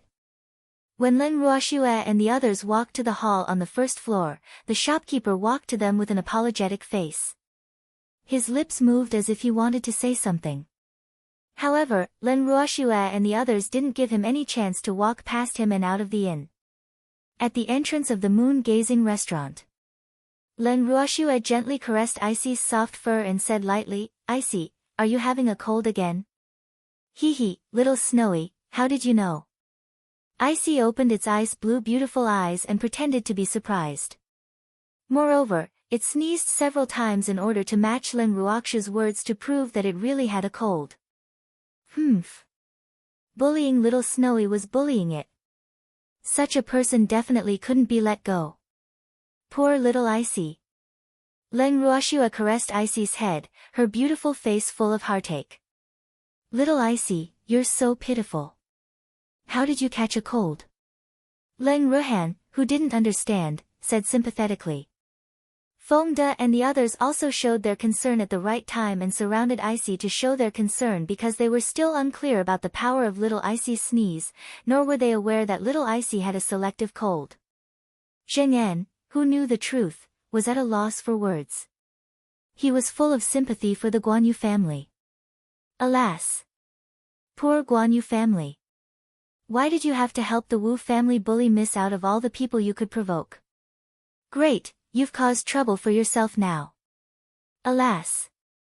He now knew why Miss was willing to leave the inn happily. She was waiting here. He knew it. How could Miss not teach the Guanyu family a lesson? Miss, let's leave quickly. Zheng Yan couldn't help reminding. He didn't know when little Icy's sneeze would be effective, but it was best to wait for it to be effective after they left. Hee, this was the most perfect. Okay. Leng Ruoxua nodded, and everyone left the moon-gazing restaurant. A few minutes after Leng Ruoxua and the others left the moon-gazing restaurant, the moon-gazing restaurant collapsed as Zheng Yan had imagined. At first, a crack appeared in the building, and then the moon-gazing restaurant shook violently. A few seconds later, it completely collapsed. Damn it, what happened? A guest who escaped death from moon-gazing restaurant couldn't help shouting. He couldn't help breaking out in cold sweat as he looked at the collapsed moon-gazing restaurant. Damn! It was too terrifying. He was almost injured. Fortunately, his reaction speed was fast enough. However, not all guests had such good luck. Many guests were injured when they ran out of the inn even though they escaped in time. That's right, shopkeeper. You have to give us an explanation. Your moon-gazing restaurant is the best inn in moon-gazing city. Why is the quality so poor? Another person questioned with a displeased face. He was also a lucky person who was not injured, but his partner was injured. Don't worry, we will give everyone an explanation, the shopkeeper comforted. He immediately sent people to report after checking the injured. Alas! In fact, he didn't know what was going on either. However, luckily, everyone's injuries were not serious. This was really the greatest blessing of misfortune. That's good. The two questioned were relieved and then returned to their companions. In the main mansion of the Guanyu family. In the hall. The waiter who came to report turned pale and looked at the patriarch sitting on the main seat with a trembling body. His little heart was thumping in fear, and his legs were a little weak. Boo-hoo. He had already reported everything that happened. Patriarch and the elders, give a reaction. Do you mean the moon-gazing house collapsed? An elder of the moon-gazing family asked in disbelief after a long silence. They were all a little dumbfounded after hearing this news just now. Didn't they just react? Yes, the waiter whispered with cold sweat all over his body. Boo-hoo. Why are the patriarch and elders still so distracted after such a big thing happened? Did I say all that just now for nothing? He couldn't help complaining in his heart. Nonsense. How can the moon-gazing restaurant collapse? The quality of the moon-gazing restaurant is also one of the best in the boundless heaven continent, the elder couldn't help roaring. He didn't believe the waiter's words at all because in his heart, it was impossible for the moon-gazing restaurant to collapse because of the quality problem. Fifth elder, it really collapsed. All the guests in the shop are sleeping on the streets now. Many people are injured, but luckily, no one died, the waiter said carefully. First elder, send someone to take a look. You have to deal with them appropriately and calm them down. The flower appreciation meeting is about to begin. Don't let them have any dissatisfaction, the patriarch, who hadn't said a word, suddenly ordered. Yes, patriarch. Don't worry. I'll handle this matter myself. First elder stood up and promised. Then he turned and left the hall. At this moment, Leng Ruoxue and the others were already on another street adjacent to the moon-gazing restaurant. Leng Ruoxue caressed Icy's soft and satin-like fur and murmured, "It should be about time, right?" Hee hee. Icy smiled proudly. The human and beast's eyes collided, producing sparks of understanding, but it smiled without saying anything. Miss, we've been kicked out of the house, and the inns in moon-gazing city are full. Should we find a place to camp? Fengde couldn't help asking. Alas. He realized that Miss was actually so easygoing after coming out from seclusion for a period of time. She really left if she wanted to. She had to ask for compensation no matter what. Thinking of this, he felt a little depressed since he didn't know the truth.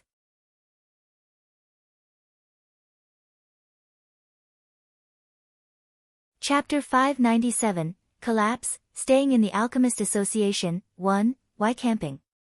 Let's go to the Alchemist Association and see if Zheng En's announcement has been issued. Leng Ruoxue said with a light smile. In fact, she didn't intend to go to the Alchemist Association at all if this hadn't happened. However, she had no choice but to go now. After all, the inn in moon-gazing city was full, and there were so many of them. They needed a temporary residence no matter what. Okay. Fengde and the others nodded. Then they walked in the direction of the Alchemist Association according to the markings on the map.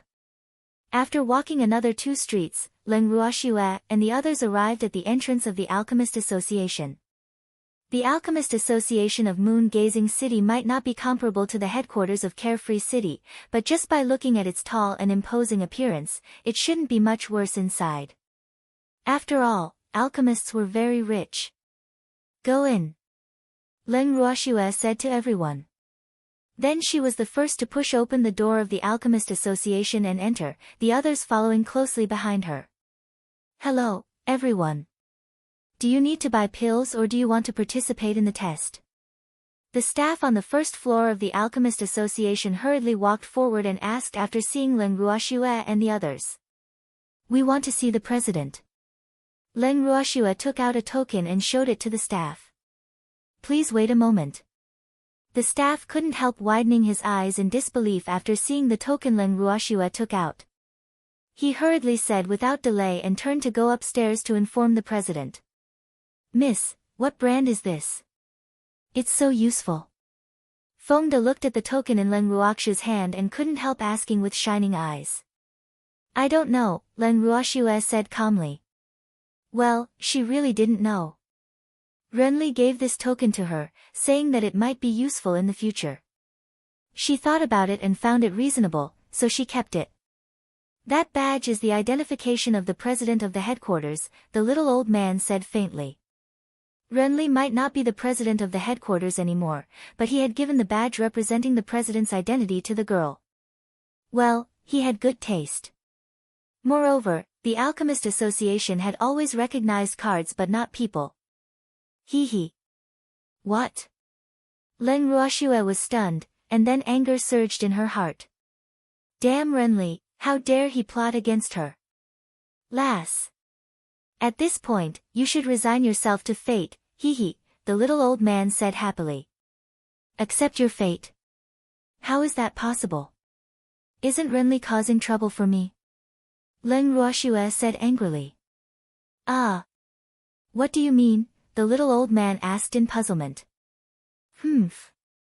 If those elders knew that this hot token was in my hands, no matter who among them became the president, they would not live up to their reputation.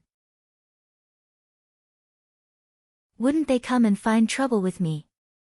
Leng Ruoxue said furiously. If she had known that this lousy token was so troublesome, she wouldn't have wanted it at all back then. Lass, if this badge was in the hands of others, the new president would also be allowed to cause trouble, but they wouldn't dare to do so in your hands, the little old man teased with a smile. Those elders were like mice seeing a cat when they saw Schwer. They couldn't even hide in time, so how could they dare to come knocking on their door to cause trouble? They knew what happened to Sun Wei. Are you Miss Leng? I'm Ningde, the president of the Moon-Gazing City's Alchemist Association.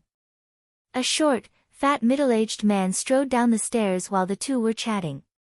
He hurriedly walked to them with a smile on his face when he saw the people standing in the hall. I am. Do you know me?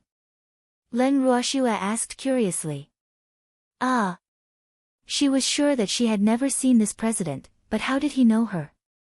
Yes, hello, Your Excellency Du Min. Ningde nodded and then bowed very politely to Du Min. Du Min was a legendary figure in the alchemist world and the god in the hearts of all alchemists, so he was very excited to see Du Min in person. Okay. The little old man nodded slightly as a form of greeting. How do you know me? Leng Ruoxue looked at Ningde and asked in puzzlement. Everyone, follow me upstairs first. It's not too suitable to stand in the hall and chat. Ningde suppressed the excitement in his heart and pretended to be calm. Okay. Leng Ruoxue nodded. She really wanted to know how this president knew her. Ah. For some reason, she had a bad feeling. This way please, Ningde said respectfully. Everyone nodded and then followed Ningde to the second floor. Everyone, this is my office. Come in and have a seat. Ningde said very warmly. His idol had arrived at his guild, and he was extraordinarily excited. Leng Ruoxue and the others found a random seat and sat down after entering Ningde's office. President Ning, can you tell me now? Leng Ruoxue asked after sitting down. Miss Leng, it's like this. We received an announcement from the headquarters a few days ago. The announcement said that you have the badge of the headquarters president in your hand, and we have to treat you with the same respect as the president and not slight you. Ningde explained with a smile. Can I take a look at the announcement? Leng Ruoxue asked, not knowing what the old fellows from the Alchemist Association said. Okay. Ningde took out the announcement from the headquarters and handed it to Leng Ruoxue. After Leng Ruoxue took the announcement, she opened it and took a few glances before feeling a little depressed. In addition to explaining Zheng En's matter, this announcement also said something about her, especially the last sentence to remind everyone from the various guilds to not provoke her. Lass, let me see. The little old man looked at the expression on Leng Ruoxue's face doubtfully. Ah. Lass' reaction was so strange. Okay. Leng Ruoxue handed the notice to the little old man gloomily. She couldn't help thinking, am I really that scary? The little old man took the notice and looked at it carefully. After reading it, he sighed with emotion and said, these elders are quite sensible. Ah. 2 drops of cold sweat dripped down Ningde's forehead. He really didn't know how to answer His Excellency Du Min. Ningde, hasn't the headquarters chosen a president yet? The little old man asked to confirm.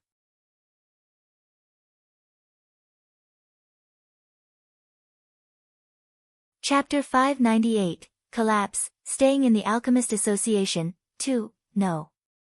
The headquarters is now jointly managed by several elders until the future president has the time to manage it. Ningde looked at Leng Ruoxue cautiously. In fact, he knew a lot about these things, but he didn't dare to say anything in front of a certain someone. I'm afraid your future president won't be free. Tell those elders to keep them in check, the little old man said with a loud laugh. It seemed like those old things had different opinions and were unwilling to let the other party be the president. Coincidentally, the token representing the president was in the girl's hand, so they stopped. After all, he had a deep understanding of their fear of Schwer.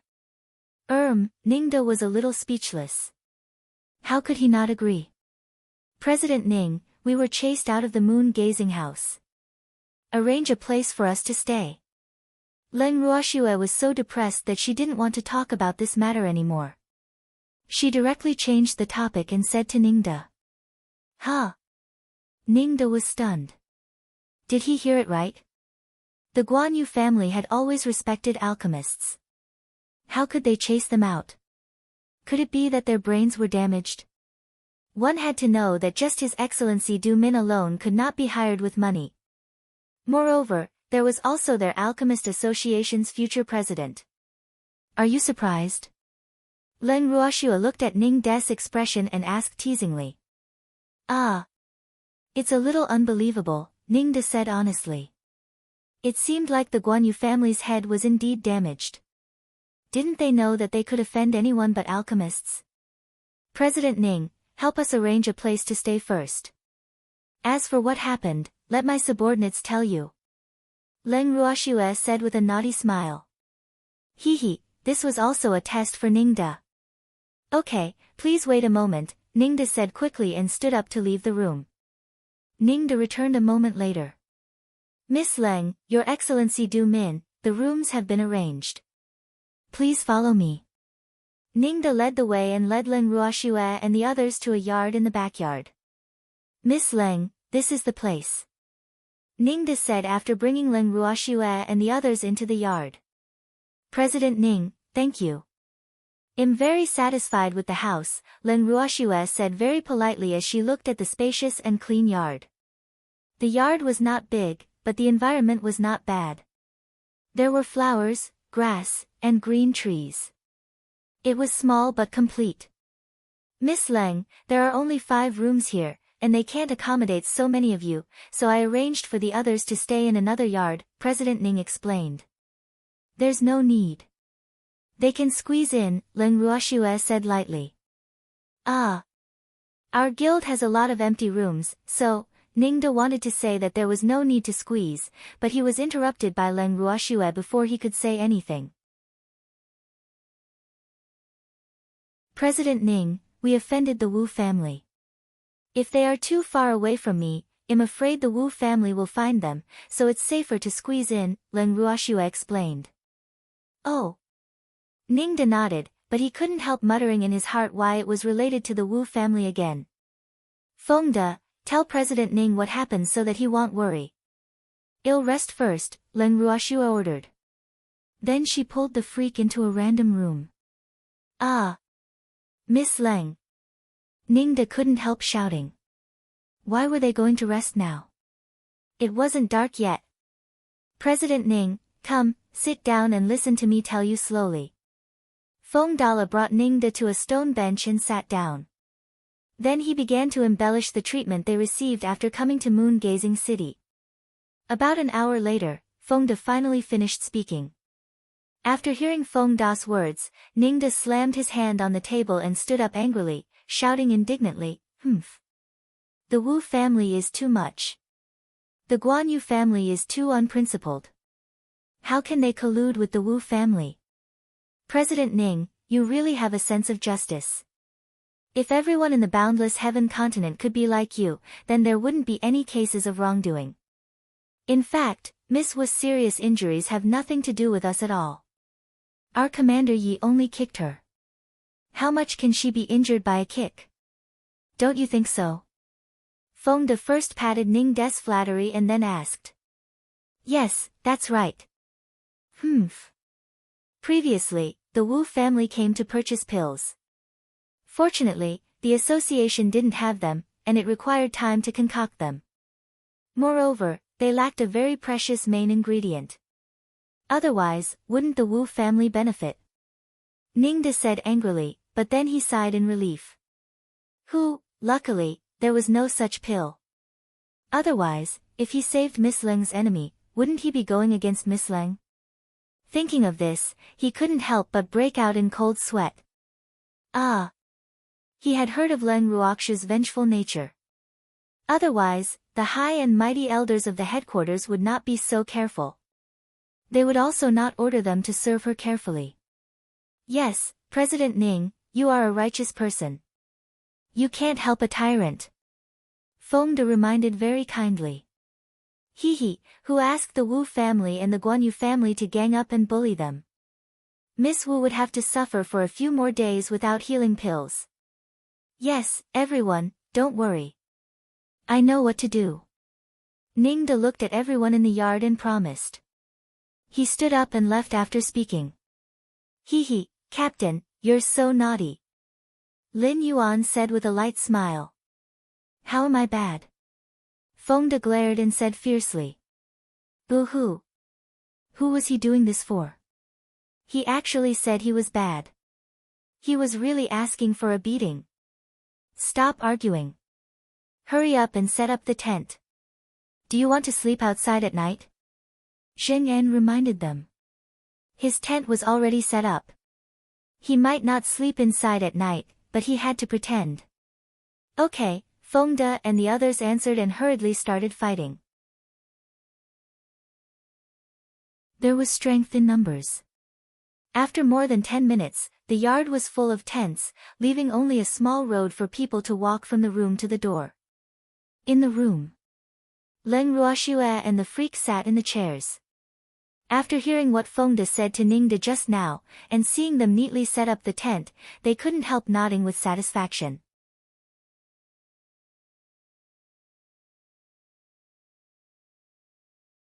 Chapter 599, Collapse, Staying in the Alchemist Association, 3, Shuer, why is that young lady of the Wu family seriously injured? The freak asked in puzzlement.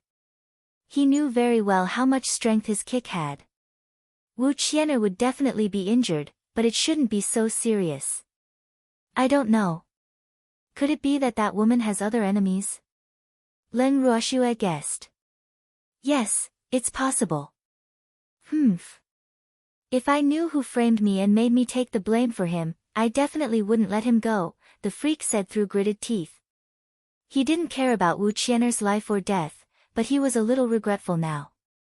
He was too careless back then, to the point that he was taking the blame for others now. Boo-hoo. If he had known that this would happen, he might as well have been more ruthless back then. That would also live up to its name. Ha, freak, you're very depressed now, right? Leng Ruoxue said in realization. Yes, it's quite depressing, the freak said honestly. Boo-hoo. He was framed. Hee, what's there to be depressed about? In fact, no matter how heavy your kick was, the Wu family won't let us go, Leng Ruoxue said understandingly. Even if the freak didn't kick Wu Qian'er out of the inn, Wu Qian'er would still find trouble with them. This was unavoidable. Shuer, I'm depressed because I was framed. You have to console me.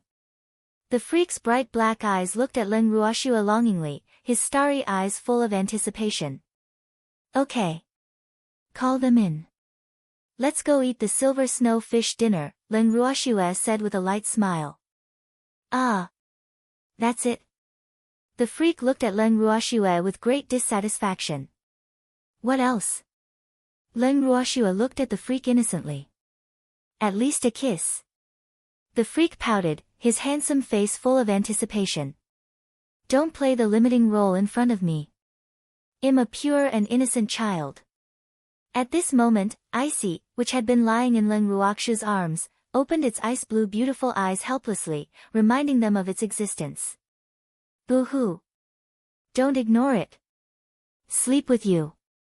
The freak glared at Icy and said irritably. Boo-hoo. How could he have forgotten about this little light bulb? Ha, freak, quickly go and call them. Leng Ruoxue looked at the freak who was a little angry from embarrassment and said with a happy smile. Okay, the freak answered reluctantly and left the room. Little Snowy, you will spoil me. Icy looked at Leng Ruoxue aggrievedly after the freak left. Of course not. It's bad enough that you don't need us to teach you. Leng Ruoxue raised Icy in front of her and teased. Little Snowy, how can you wrong me? Icy protested. Tears welled up in its beautiful ice-blue eyes and rolled around. Damn Icy, you're pretending to be pitiful in front of Shuer again. The freak who returned after calling everyone saw Icy's pitiful appearance and exposed it rudely. Boo-hoo.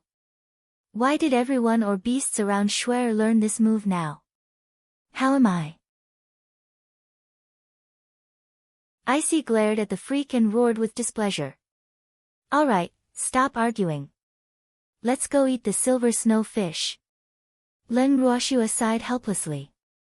Then with a thought, everyone was brought into the bracelet by her. Shuer.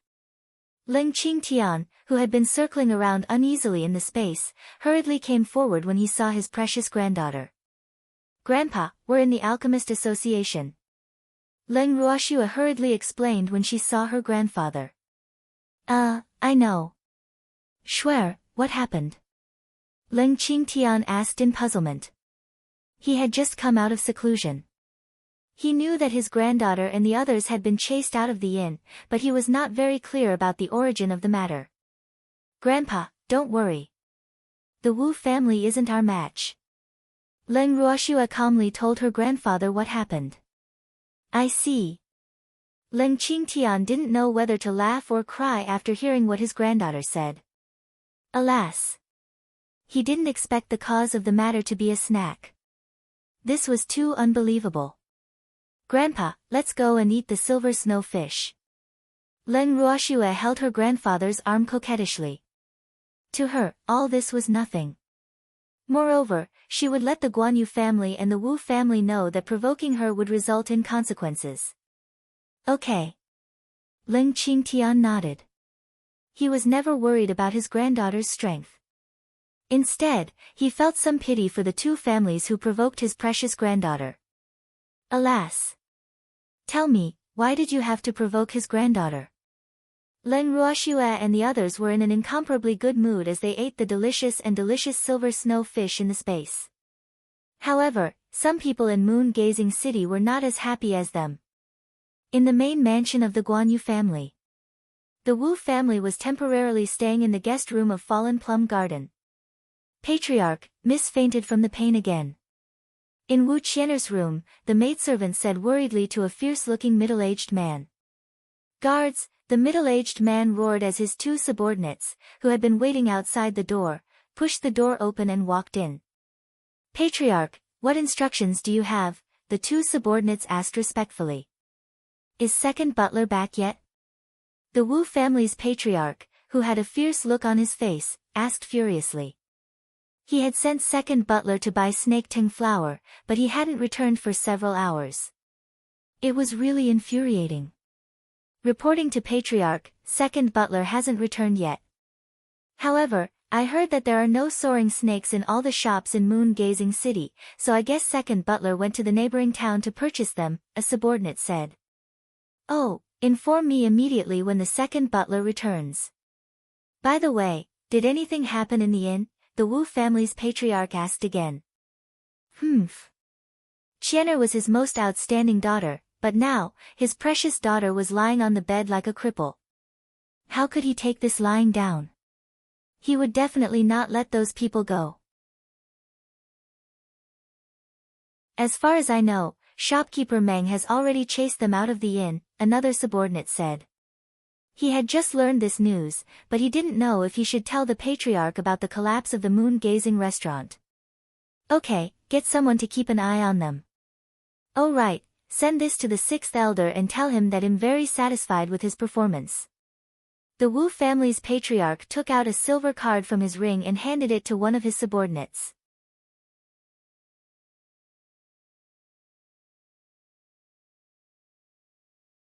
Chapter 600, Where do you want to take me? 1. Yes. A subordinate immediately left the room after receiving the silver card. Get second butler to bring the snake-soaring flour to the Alchemist Association immediately when he returns, the Wu family's patriarch ordered another subordinate. Yes, the other subordinate answered, bowed, and left the room. After his subordinates left the room, the Wu family's patriarch looked at his unconscious daughter lying on the bed, and the anger in his heart gradually rose. He would definitely not let those people go. According to his investigation, Leng Ruoxue and the man named Freak were the top two in the Mystic Association competition not long ago. However, a mere elementary mystic actually dared to go against their Wu family. He really didn't know how the word death was written. Qian'er was his most outstanding daughter. He still hoped that this daughter could become the young madam of the Guanyu family. However, looking at Qian'er's current state, how could she still participate in the Flower Appreciation Festival? No, he had to treat his daughter's injuries before the Flower Appreciation Festival. If Qian'er could obtain first place in the Flower Appreciation Festival, let's see what that old thing Guanyu Along had to say. At this moment, someone was also depressed in an inconspicuous room in Fragrance Village. Luo Fei sat in a corner and looked at his good friend who was thinking to himself. He couldn't help but sigh with emotion in his heart. Ah! She was just a woman he had only met once. Did she have to look so dead? In fact, he had never seen Leng Ruoxue, so he naturally didn't find a woman rare. You don't understand. I harmed her. Guan Yueshi looked at his friend's expression and said self-reproachfully. Boo-hoo. He got the shopkeeper to specially leave those snacks for Leng Ruoxue, but he didn't expect them to be in trouble. Thinking of this, he was really depressed. What does this have to do with you? Wu Qian'er is obviously finding trouble for no reason, Luo Fei said, unable to bear watching. That's also related to me. Guan Yueshi was still blaming herself. Okay, even if it has something to do with you, they have been chased out of the moon-gazing restaurant. What do you intend to do? Luo Fei asked very curiously. I've already sent people to look for them. I have a yard in the outskirts of the city and intend to let them stay there for the time being. Guan Yueshi told her friend her plan. I just don't know if they will appreciate it. I think they probably hate your Guanyu family to death now, Luo Fei said understandingly. He would also hate the owner of the inn to death if he was chased out. Alas! This was all ordered by the sixth elder. I only found out later, Guan Yueshi said helplessly. Leng Ruoxue and the others had already left the inn by the time he knew about this. After that, he hurriedly arranged for people to find their whereabouts, not knowing if they could be found. Sixth elder is quite bold. He actually dares to chase guests out of the shop. Doesn't he know that this will have a bad effect on your Guanyu family? Luo Fei said in puzzlement. I heard that it was because Wu Qian'er was injured in the inn that the elders ordered the sixth elder to deal with this matter, so he gave such an order. Guan Yushi told his friend simply what he knew. But isn't it inappropriate to chase the guests out? Luo Fei couldn't help asking. Yes, but this matter involves the Wu family, so even if the sixth elder has any objections, he can only turn a blind eye to it, Guan Yueshi explained. He knew the thoughts of those old foxes in the family very well. Didn't they think that Wu Qian'er had a very high chance of becoming the young madam of the Guanyu family? Therefore, they tacitly approved of the sixth elder's behavior. Alas! I really pity you. Luo Fei's clear eyes were full of pity. Alas! Young masters of noble families like them had times when they were helpless. In fact, he really didn't want to be a young master if possible. He yearned for a free and adventurous life. Master! A cold voice sounded from outside the door while the two of them were chatting. Zero, come in. Guan Yushi said softly. A man in black who was tightly wrapped from head to toe pushed the door open and entered after Guan Yueshi spoke. Zero, did you find them? Guan Yueshi asked anxiously. Alas! She didn't know if those people would accept his good intentions. Found it, Zero replied quickly. Have you arranged everything? Guan Yueshi asked hurriedly. Master, I didn't have the chance to approach them. They lived in the Alchemist Association, Zero explained. Alchemist Association? Oh, it's been tough on you. Zero, go and rest first. Guan Yueshi was stunned and then said to Zero. Yes, I have another matter to report. The moon observatory collapsed. Zero left the room after speaking. This news exploded like a bomb, stunning the two men in the room. Fei, what did Zero say just now? Guan Yushi asked foolishly after a while. Ah. He just said that the moon-gazing tower collapsed, Luo Fei said uncertainly. How is this possible? Guan Yushi said in disbelief. Zero probably won't lie to us, Luo Fei said honestly. I know. Guan Yushi was depressed again. Alas! Leng Ruoxue and the others actually stayed in the Alchemist Association, and the moon-gazing restaurant collapsed. How? How could this be? That woman named Leng Ruoxue is quite capable. She can actually stay in the Alchemist Association. Could she be an alchemist? Luo Fei guessed. One had to know that not just anyone could stay in the Alchemist Association. I don't know either. I'll go home and see the situation first. Guan Yushi stood up. He didn't have to worry about them since Leng Ruoxue and the others already had a place to stay. I'll go back with you. Luo Fei said and stood up. Okay. Guan Yushi nodded, and then the two of them left the room. In the Alchemist Association. In the president's office, Ningde looked at the second butler of the Wu family standing respectfully in front of him without a word, thinking about how to send this person away. Since he already knew the grudge between Miss Leng and the Wu family, he didn't dare to let anyone refine the snake corral pill for their Wu family without Leng Ruoxue's permission.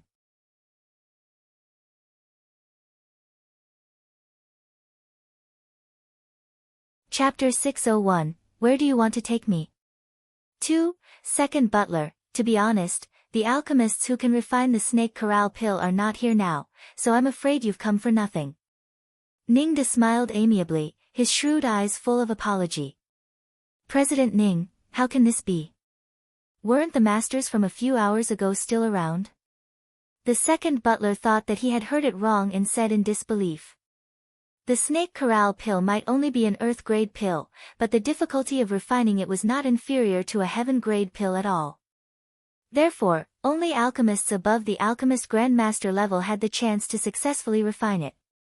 The alchemists from the Alchemist Association of Guanyue City were obviously still around not long ago, but why were they all gone in such a short time? This was really too unbelievable. Second butler, you also said that a few hours ago. It's been a long time. They can't be waiting for you here forever. Who knows if you can find the snake totem flower today. Moreover, you don't understand the characteristics of the snake accumulation pill. Don't look at how many alchemist grandmasters our association has. They don't have much confidence in refining the snake accumulation pill.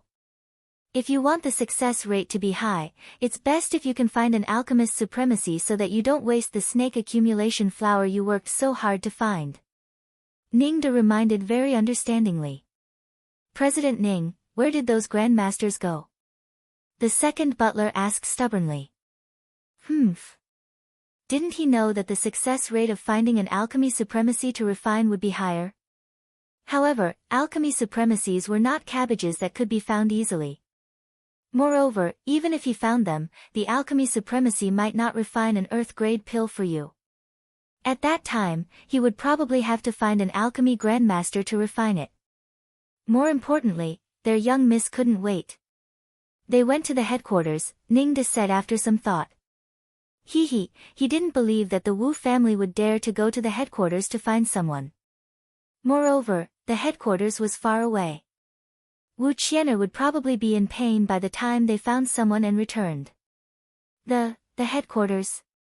Why did they go to the headquarters? The second butler couldn't help but roar. Damn! The headquarters would take at least half a month to reach Guanyu City, and it would take more than a month to travel back and forth. If he went to the headquarters to find someone, the old master would skin him alive. They naturally have something important to do at the headquarters. Ningda's tone suddenly became a little cold. What important matter is more important than our young miss matter? The second butler was very anxious and accidentally said the words in his heart. Second butler, who do you think your young miss is?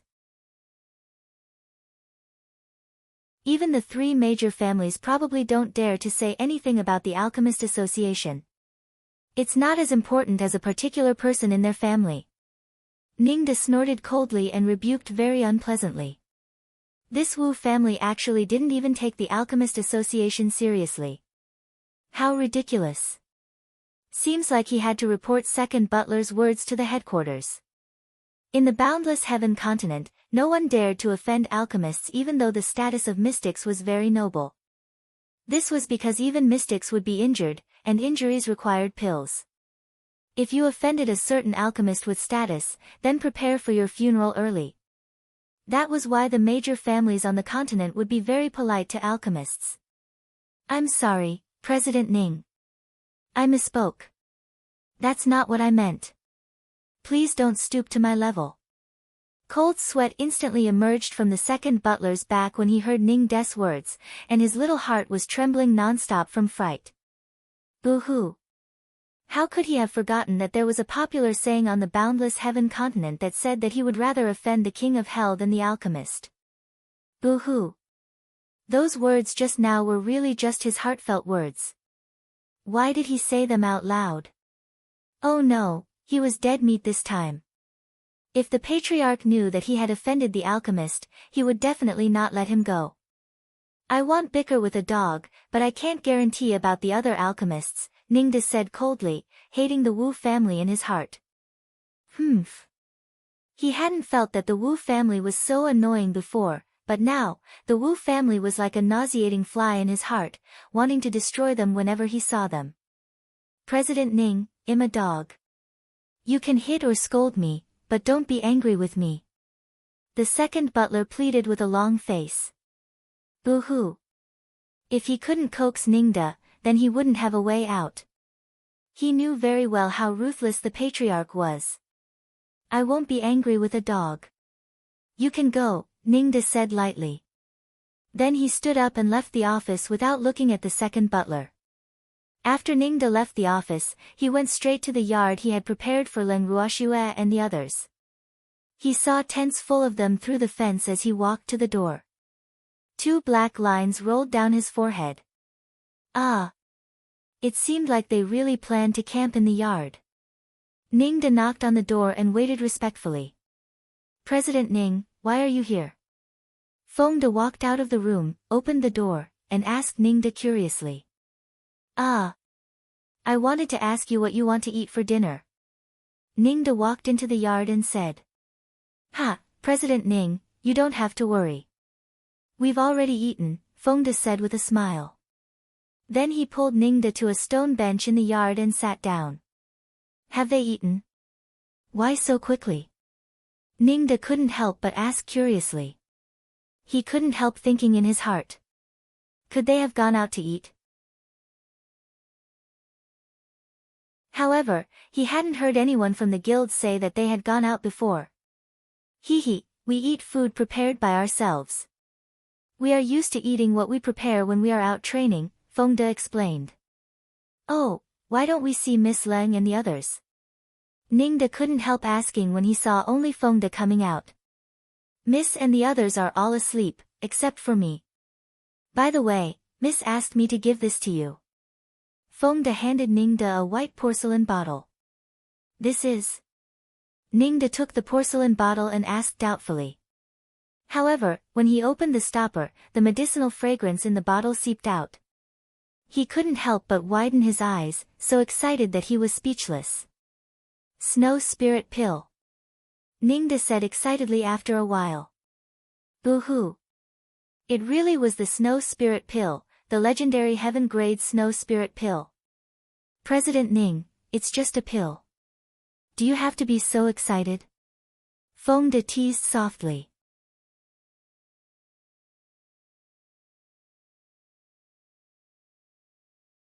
Chapter 602, Where do you want to take me? 3. You don't understand, you don't understand. The Snow Spirit Pill is a legendary heaven-grade pill. The main ingredient is very precious, and it has to be a 1,000-year-old snow lotus. However, there are no 1,000-year-old snow lotuses in the world anymore, so I've never had the chance to obtain it. Ningde's excitement was overflowing. Boo-hoo. When he concocted the pill a few years ago, he suffered a very serious injury from the backlash. Unless he could find a 1,000-year-old snow lotus or a snow spirit pill, he would never have the chance to become an alchemist. Alas! If not for his injuries, he would probably still be receiving guidance from the president at the Alchemist Association now. How could he be the president? A guild like the Alchemist Association was very different from the Mystic Association. In the Mystic Association, the president was a symbol of the rights and status of a mystic. However, in the Alchemist Association, the president was equivalent to a handyman. The ones with true status in the Alchemist Association were alchemists who only wanted to refine the best pills, and the president was only serving them. Ah! Of course, he was referring to the various alchemist branches. The situation in the headquarters was naturally different. Why don't I understand?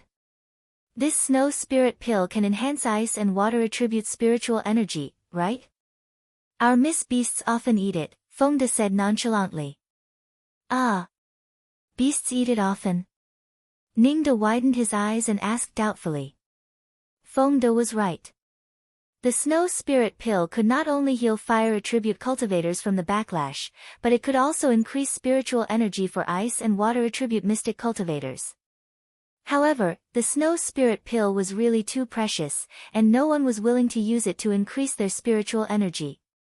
Yes, beasts like Charm and the others eat it as snacks, Fengde said honestly, not thinking that his words would have any effect on Ningde at all. In fact, they had eaten a lot of Miss pills that could increase spiritual energy. Ah. Does Miss Leng still need beasts? Ningde asked dumbfoundedly. Boo-hoo. He wanted to be Leng Ruox's beast after hearing Fengde's words. What? Do you want to be a beast for my young miss too? Hee, our Commander Yi will be jealous if my young miss doesn't accept humanoid beast drops. Fengde teased with a smile. No, I'm just a little envious of the treatment those beasts receive, Ningde said awkwardly. Boo-hoo. He might have that idea, but he was not a beast after all. Why would Miss Leng accept him? In fact, being Miss Subordinate isn't an ordinary good treatment. We've also eaten a lot of Miss pills like the Snow Spirit Pill you mentioned. Feng De said with a face full of pride. The expression on his face was very smug. Really? Ning De said with a face full of surprise, envious of Feng De and the others in his heart. Of course it's true. By the way, quickly go back and take the snow spirit pill. I want to sleep too, Feng De urged. Boo-hoo. He still wanted to go back and eat the silver snow fish. Miss said that she would keep it for him, but he really didn't trust those gluttons. Lin Yuan. You're sleeping so early. Ning De said in disbelief. Yes, Miss said that it's good to sleep early and wake up early. The consequences will be very serious if we fall behind. Feng De said pitifully. Boo-hoo. Miss' few special training sessions were really too terrifying. He didn't want to experience it again. This was also one of the main reasons why they were cultivating so hard now. Let me ask you, Miss gave them such good conditions. How could they face Miss if they didn't cultivate properly? Oh, then go rest. I'll take my leave. Ning De stood up with the porcelain bottle in his hand. He turned around and left the yard anxiously. Miss Len Ruoxue, who had been paying attention to the situation outside, brought Feng De into the bracelet with a thought as soon as he returned to his room. Ah! My silver snow fish! Feng De shouted after returning to the space and joined the group that was snatching food. Lass, I didn't expect you to actually have a snow spirit pill. Alas! We can't find snow lotuses more than 1,000 years old now, the little old man said with emotion. He was actually a little jealous of Len Ruoxue's good luck, just a little. Ha, the 1,000-year-old snow lotus I used to refine the silver snow pill are all collections of charm. Len Ruoxue said with a light smile. Mine is master's, Len Ruoxue said elegantly as she lay on Len Ruoxue's lap and ate the silver snow fish. Lass, I can finally tell that your beasts are very powerful and have many treasures, the little old man said with envy. What he implied was that Schwer's beasts were rich. Master, are you despising us? A snow leopard lying at the little old man's feet eating delicious silver snow fish complained. Ah! No, no, the little old man hurriedly comforted. Boo-hoo! How could he have forgotten that his beast was right beside him? Alas! Brother Leopard, Master obviously despises us. Who asked us to be poor? A golden lion said again, its golden eyes full of disappointment. Alas! It also admitted that they were indeed poor compared to Charm and the other beasts. They were once overlords of an area, so why didn't they have any valuable collections? How depressing! Ah! The little old man was speechless. Boo-hoo! He really didn't mean to despise them. He only had these two beasts. If he really despised them, he would have contracted other beasts long ago. After all, it wasn't like he hadn't encountered beasts stronger than them in all these years. However, those were not his cup of tea. Ha! Len Ruoxue couldn't help but laugh when she saw the little old man's aggrieved expression. Then she stretched out her slender jade-like hand and gently caressed the snow leopard and the golden lion. These two beasts were also quite cute. Lass, you're still laughing. Boo-hoo! The little old man's expression became even more aggrieved, and he was depressed in his heart. Bad girl, you actually laughed at me. Ha, Grandpa Do, I'm done eating. Eat slowly. Len Ruoxue said with a light smile. Then she pulled the freak beside her to stand up and walk directly toward the purple bamboo hut. I'm done eating too. Enjoy. Empty stood up and left. After a long while, everyone was almost done eating. Feng De and the others consciously packed their things and returned to their rooms. The next morning.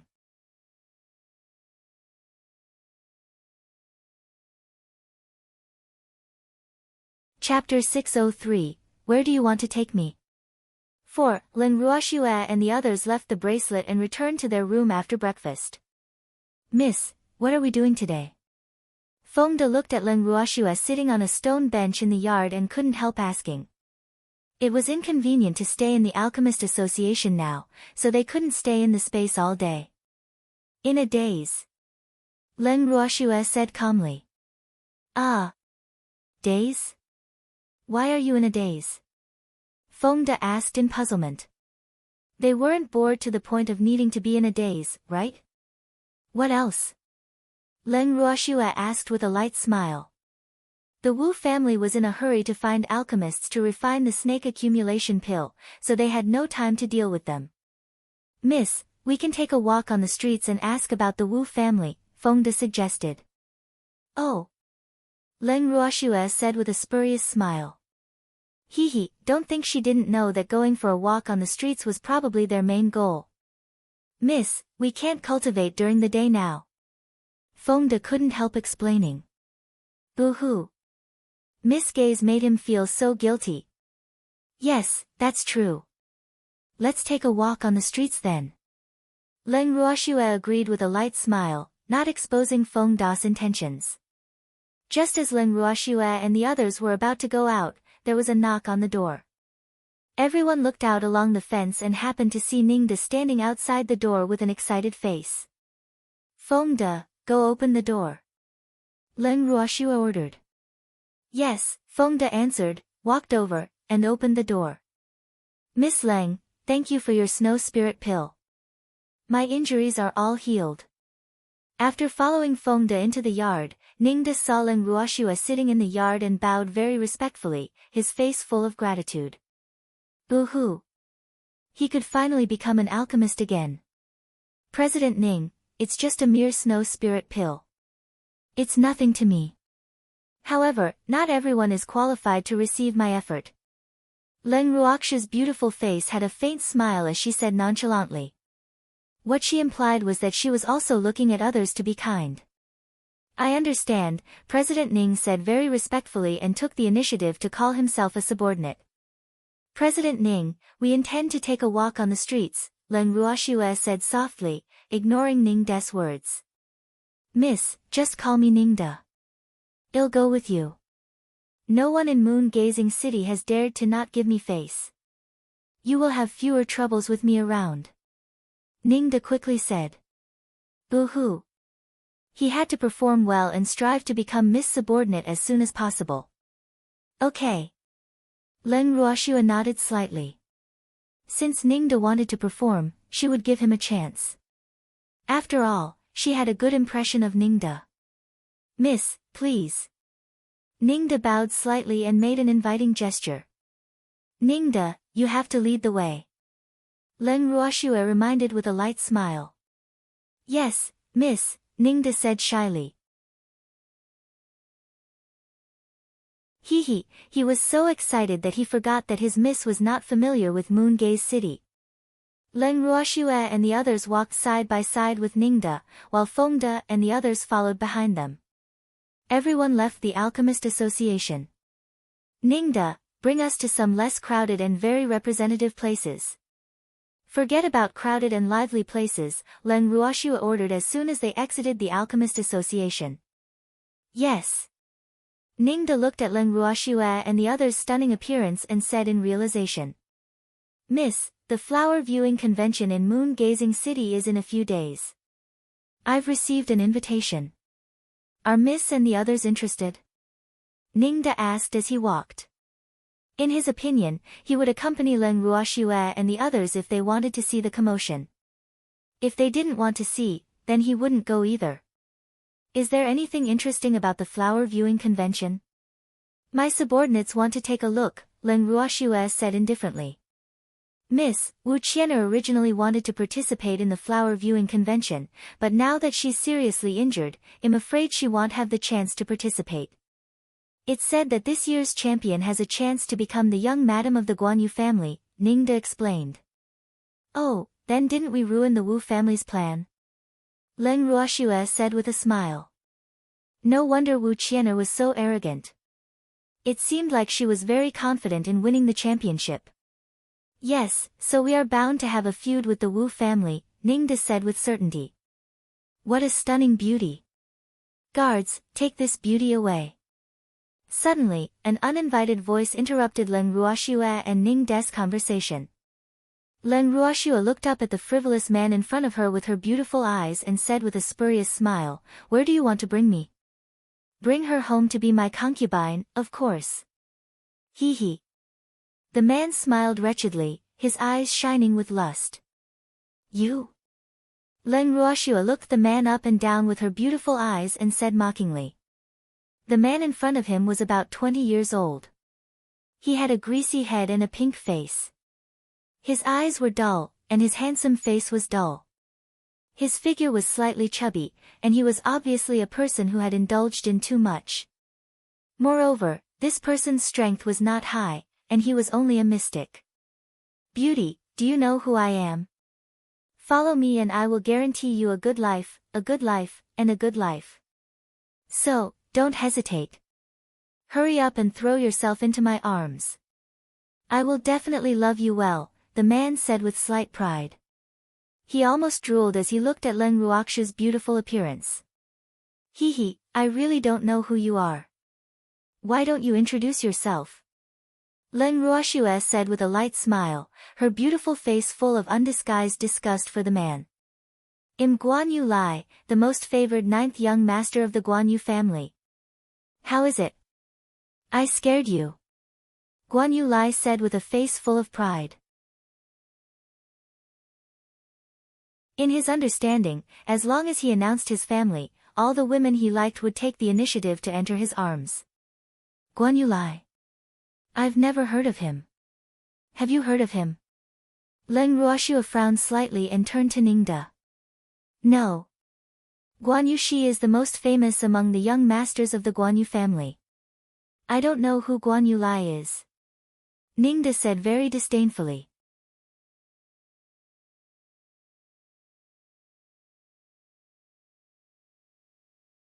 Chapter 604, Being Robbed, 1. How dare you humiliate this young master? Guards, take these people down. Guan Yu Lai immediately roared mightily after hearing Ning De's words. Humph.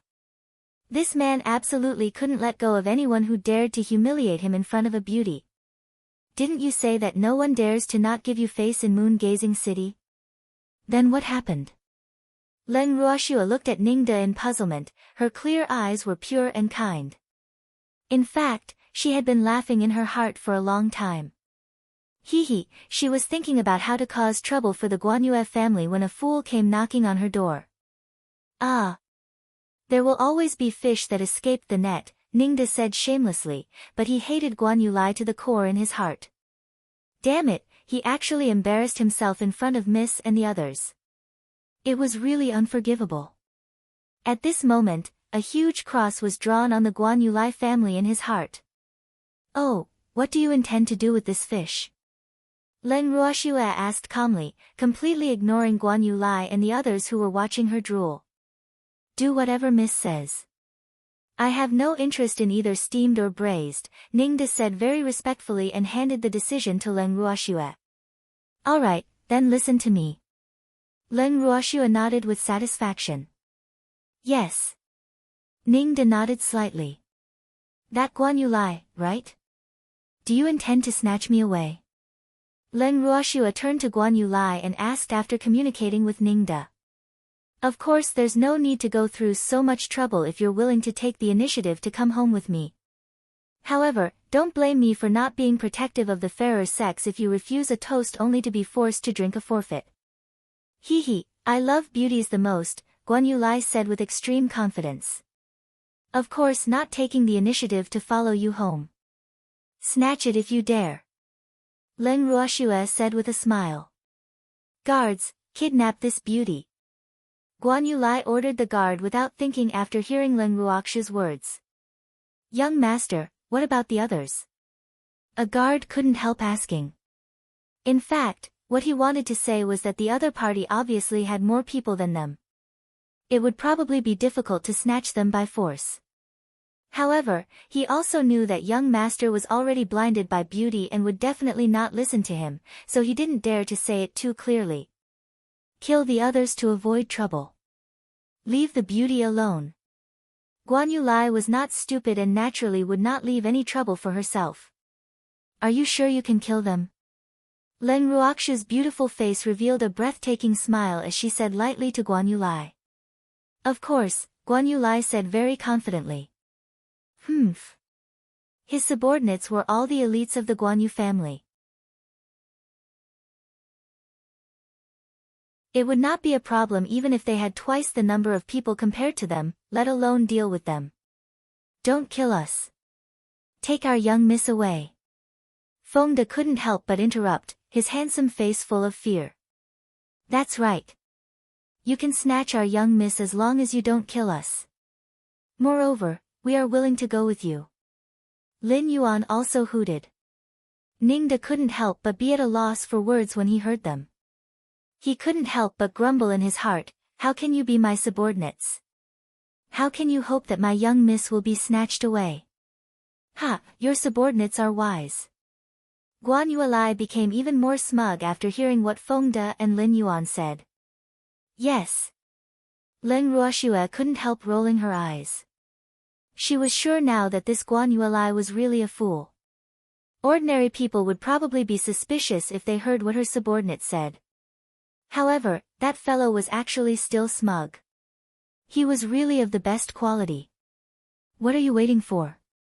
Hurry up and snatch this beauty away from me. Oh right, and her subordinates. Guan Yulai turned to his guards and ordered. He didn't believe that the beauty wouldn't be obedient with these subordinates of the beauty. He thought self-righteously, yes. The guards hesitated, not knowing whether they should go forward or not because they could see that these people were not to be trifled with. However, the young master, who had been blinded by beauty, obviously did not see it. You don't have to be troubled. Just lead the way. Our miss won't run. Feng De said with a smile. Feng De. Ning De looked at Feng De and hesitated. Boo-hoo. He could finally tell that this boy didn't have good intentions. But could he not go to the Guan Yu family as a guest? It would be very embarrassing if others knew that he was actually snatched back by Guan Yulai. Boo-hoo. His good reputation. Old Ning, our young miss has been snatched away. How can you not follow as a subordinate? Aren't you too disloyal? Feng De hugged Ning De's shoulder and said with slight disdain. What he implied was that they had to face difficulties together if they wanted to become the young miss subordinate. Feng De, pay some money and let him go. Leng Ruoxue said after some thought. Ah. Feng De was stunned and didn't understand what miss meant for a moment. What did she mean by paying Ning De to leave? Why did she have to pay him? He's our tour guide. How can we let him suffer with us? Leng Ruoxue glanced at Feng De. Oh, that's true. Since you're only our young miss temporary subordinate, you should go first. Feng De said hurriedly and took out a few purple coins from the bracelet to hand to Ning De. Yes, I'll take my leave first. Ning De played the role of a tour guide very responsibly. He accepted the purple coins happily and then turned to leave. Young master, we can't let that person leave. A subordinate couldn't help but remind Leng Ruoxue when he saw that the young master didn't react and was just looking at her foolishly with drool flowing down his face. They didn't dare to leave her behind without the young master's permission. It's okay. It's just a tour guide. Let's go. Guan Yulai said nonchalantly. He didn't care about the others as long as the beauty didn't leave. Let your people lead the way. Leng Ruoxue looked at Guan Yulai and said very coldly. No, my people have to watch you from behind. Otherwise, what if you run away? Guan Yulai was no longer stupid and thought he was very smart.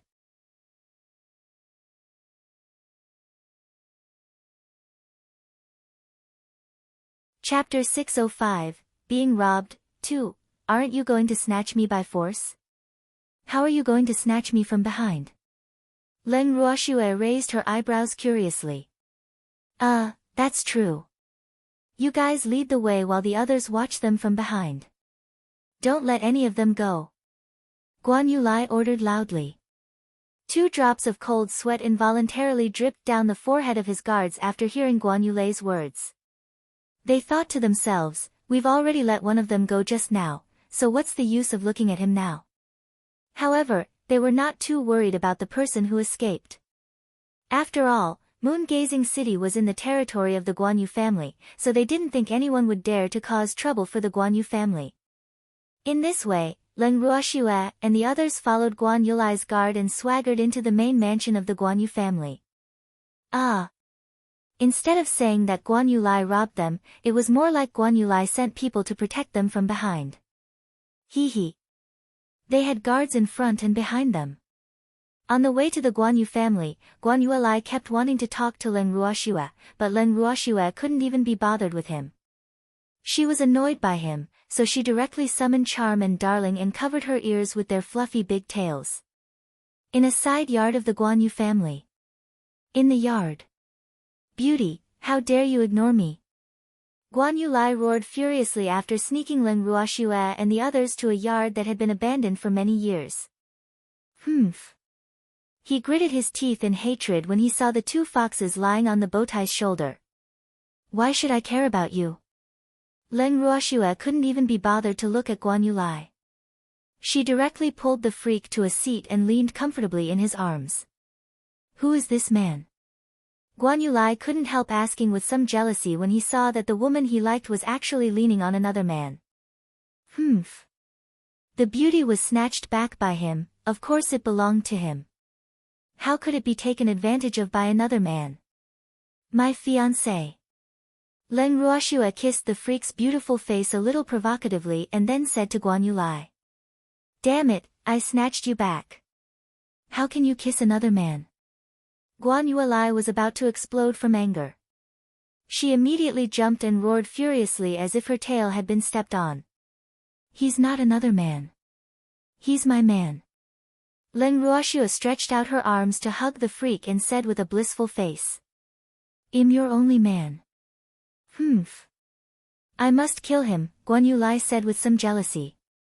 He took out a weapon from his ring, injected his meager mystic energy into it, and slashed directly at the freak. Calm down, hear me. The freak hurriedly said as he hugged Schwer and easily dodged the attack. What do you want to say? I'll give you a chance to say your last words, Guan Yulai said very kindly because the freak was already a dead person in his eyes. You can't kill me, the freak said bluntly. Why can't I kill you? Guan Yulai asked in puzzlement. Because Schwer will hate you if you kill me. Moreover, you snatched Schwer first and then snatched me at the same time. Do you want to be irresponsible? The freak reminded and said matter-of-factly. Ah. What responsibility should I bear? Guan Yulai asked foolishly. I'm useless. I can't protect my woman, so Schwer was snatched away by you. However, I didn't expect you to snatch us away too. Since you snatched us away, we're yours. Tell me, doesn't that mean you have to support us? The freak explained with a naughty smile. That's right. You have to support us. Young Master Guan Yu, you said that we won't have to worry about food and clothing if we follow you. You can't go back on your word. Feng De hurriedly echoed. That's right. Young Master Guan Yu, we'll rely on you to support us from now on. Lin Yuan and the others also said cooperatively. Humph. At least you have eyesight. There's definitely no mistake following this young master. I guarantee that you will live in the lap of luxury from now on. Guan Yulai was a little lightheaded by the reliance in the eyes of the freak and the others. Well, the feeling of being admired was really good. In that case, get some food for my subordinates and beasts. We're all hungry, Leng Ruoxue said with dissatisfaction. Her beautiful face was calm and without any emotions. Hee hee, Beauty, please wait a moment. Hurry up and get some food for Beauty and the others. Guan Yulai ordered his guards while saying to Leng Ruoxue with a perverted face. Yes, the guard quickly replied and couldn't help but grumble in his heart. Alas! The strength of a beauty was so great. When did young master become so easygoing? However, he had to obediently arrange food for these people no matter what. Beauty, suffer here for a few days. I'll marry you as my concubine in a few days, Guan Yuelai said with anticipation, and he began to daydream happily again in his heart. Concubine? I won't be a concubine. Leng Ruoxue said calmly. The women she hated the most were mistresses in both lifetimes, so how could she be a concubine for any man? Ah. Beauty, could it be that you want to be the rightful wife? But I don't have the final say. How about this? Marry me first, and I'll take you in as the second wife after I marry the rightful wife. Don't worry, no matter how many women I have, you will be the one I love and love the most, Guan Yuelai said with a face full of affection, not realized how disgusting his current expression was to the people around him. I'm the only woman who you can marry. Otherwise, Leng Ruoxue looked at the freak first, then at Guan Yuelai, but she smiled and didn't say anything on purpose. Otherwise, what? Guan Yulei's heart trembled as he asked carefully. At the same time, he kept comforting himself in his heart. It's okay. All beauties had to have some character. Otherwise, wouldn't they be a piece of wood? And he liked women with character. Otherwise, I'll castrate him and make him unable to touch any woman in his life, Leng Ruoxue said with a spurious smile. Her beautiful eyes swept lightly below Guan Yulei's abdomen. Guan Yulei's entire body trembled under Leng Ruoxue's gaze, and he subconsciously covered his precious life root with his hand. Boo-hoo. He couldn't be castrated. He was still counting on this treasure to have fun. What would he do for the rest of his life if it was broken? Ah. A beauty with character was really too terrifying. Please report us if you find any errors so we can fix it ASAP.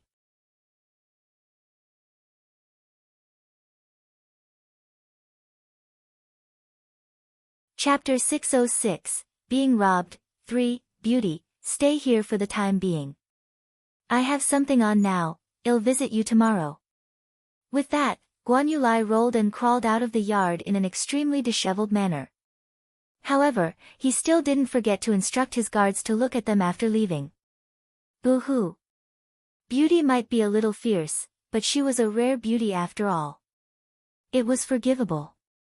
Shuer, you're too evil. How can you watch him? The freak complained aggrievedly after Guan Yuelai left. What did I see? Leng Ruoxue pretended to be stupid. Shuer, don't look at other men's bodies anymore. You're only allowed to look at mine, the freak said domineeringly.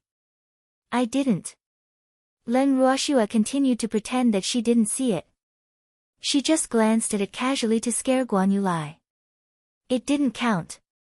Miss, that Guan Yuelai is so timid. She actually dared to rob an innocent woman. It's really too unbelievable, Fengde said in puzzlement. Miss scared Guan Yuelai witless with one sentence. Where did he get the guts to snatch a woman? It's possible that Guan Yuelai is exploiting the might of the tiger, or someone is cleaning up his mess behind his back, Leng Ruoxue analyzed. Guan Yuelai was in the territory of the Guanyu family, so naturally no one dared to provoke him in his own family's territory, so it also created his lawless character. However, that fellow was indeed quite timid, so she suspected that someone was backing him up. Miss, what should we do next? Fengde asked excitedly with a curious face, his eyes full of anticipation. Hee, something was about to happen again. He was so excited. You were the ones who asked him to snatch me away. Why are you asking about me instead? Leng Ruoxue said aggrievedly, her beautiful face full of bitterness. Boo-hoo. Fengde and the others actually sent her into the tiger's den.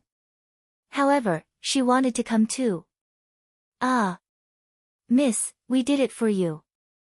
The Guanyu family came knocking on our door. What a good opportunity this is. It would be a pity if we don't grasp it properly. Fengde coaxed softly eloquently. He knew that Miss definitely had plans, but Miss refused to tell him. Boo-hoo. Fengde, you're really becoming better at talking. As a reward, you can eat and drink whatever you want here. Don't stand on ceremony. Whatever the Guan Yu family has is money, Len Ruoxue said lightly as if she was the master of the Guan Yu family. Miss, don't worry. We will definitely complete anything, Feng De promised immediately. Humph. It's just eating. What's the difficulty? However, he wouldn't think like this after eating for 2 days. Yes, very good. Your mission is to eat. As for me and the freak, we have to take a good look at the Guan Yu family. Alas. Since we're here once, we can't leave any regrets. I don't know when we can come again, Len Ruoxue said with infinite emotion. She heard that the threshold of the Guan Yu family was quite high, so she had to seize the opportunity. Shuer, when are we going on a tour? The freak asked expectantly. People who didn't know would definitely think that he admired the Guan Yu family very much, seeing his anxious expression. At night, of course. There are many people in the day, I don't like it, Len Ruoxue said matter-of-factly. It's still early. What should we do now? The freak looked at the sky. It was not noon yet. Let's go take an afternoon nap. Len Ruoxue pulled the freak into the dusty room after speaking. Ah. It's not even noon yet, but Miss is taking an afternoon nap. Lin Yuan couldn't help muttering to himself. Pa. A knock landed on Lin Yuan's head. Can our Miss be like others? She can take an afternoon nap whenever she wants. Feng De said matter-of-factly. Oh, I know. Lin Yuan covered his aching head, pouted, and said aggrievedly. Boo-hoo. Miss was bullying others without the captain. She was really too evil. Shoo, the food delivery is here. Feng De heard footsteps from afar and said hurriedly. Everyone quickly fell silent when they heard that. A few minutes later, Guan Yulei's guard walked into the yard, took out food from his ring, and placed it on the stone table in the yard. Then he prepared to leave. Boo-hoo. This place was really too shabby. No one was willing to guard here, so they still hid far away even though young master ordered them to watch these people. Wait. Feng De hurriedly urged when he saw that the guards wanted to slip away. What else? A guard asked impatiently. Hey, your young master said that he wants you to serve us well. What's with your attitude? Feng De roared for no reason. Lin Yuan and the others also surrounded him cooperatively to boost the captain's prestige. I'm sorry. May I ask if there's anything else? Another guard asked very politely and gave the guard a look to signal for him to calm down. Boo-hoo. These people were really too mistaken. They thought that their young miss was about to soar into the sky, but they actually shouted at them. Even though the young master didn't explicitly say that he wanted to serve these people, he knew very well that if they neglected these people and displeased that beauty, they would have to go to the suburbs to feed the mosquitoes without her blowing the pillow. Therefore, he really didn't dare to offend Feng De and the others. This big brother guard has a good attitude. Learn from him. Feng De nodded with satisfaction and then said to the guard from before threateningly. This bit of food is too little. It's not enough for us. Feng De said to the guard with a better attitude after demonstrating. These aren't enough. How big an appetite do you have? The guards with better attitudes couldn't help widening their eyes in disbelief. There are many of us. Feng De said shyly. That's enough. We prepared according to your number, the guard with a better attitude explained very patiently. Boo-hoo. It couldn't be helped. She had a drop-dead gorgeous young miss. But we still have many beasts. We're full. We can't leave our beasts alone. Feng De said with a smile. The amiable expression on his face was like two different people compared to his fierce appearance just now. Please report us if you find any errors so we can fix it ASAP.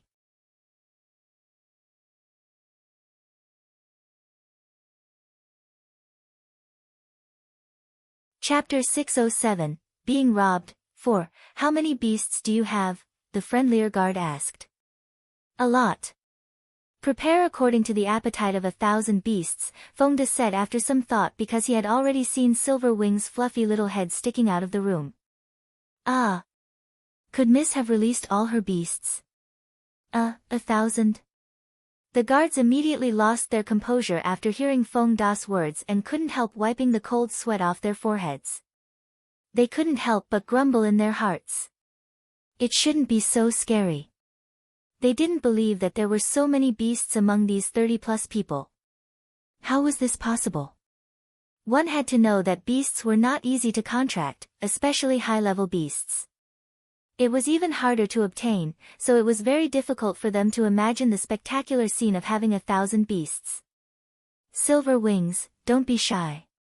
Come out and meet people. Fengde knew that they wouldn't believe him, so he shouted directly into the room. Oh! Silver Wings swaggered out of the house with its subordinates when it heard Fengde's call. Hee, Miss asked them to come out and let the wind blow. This is a silver wolf pack. The guards present were so scared that they broke out in cold sweat when they saw at least 1,000 imitated little silver wolves. Boo-hoo, a silver wolf pack.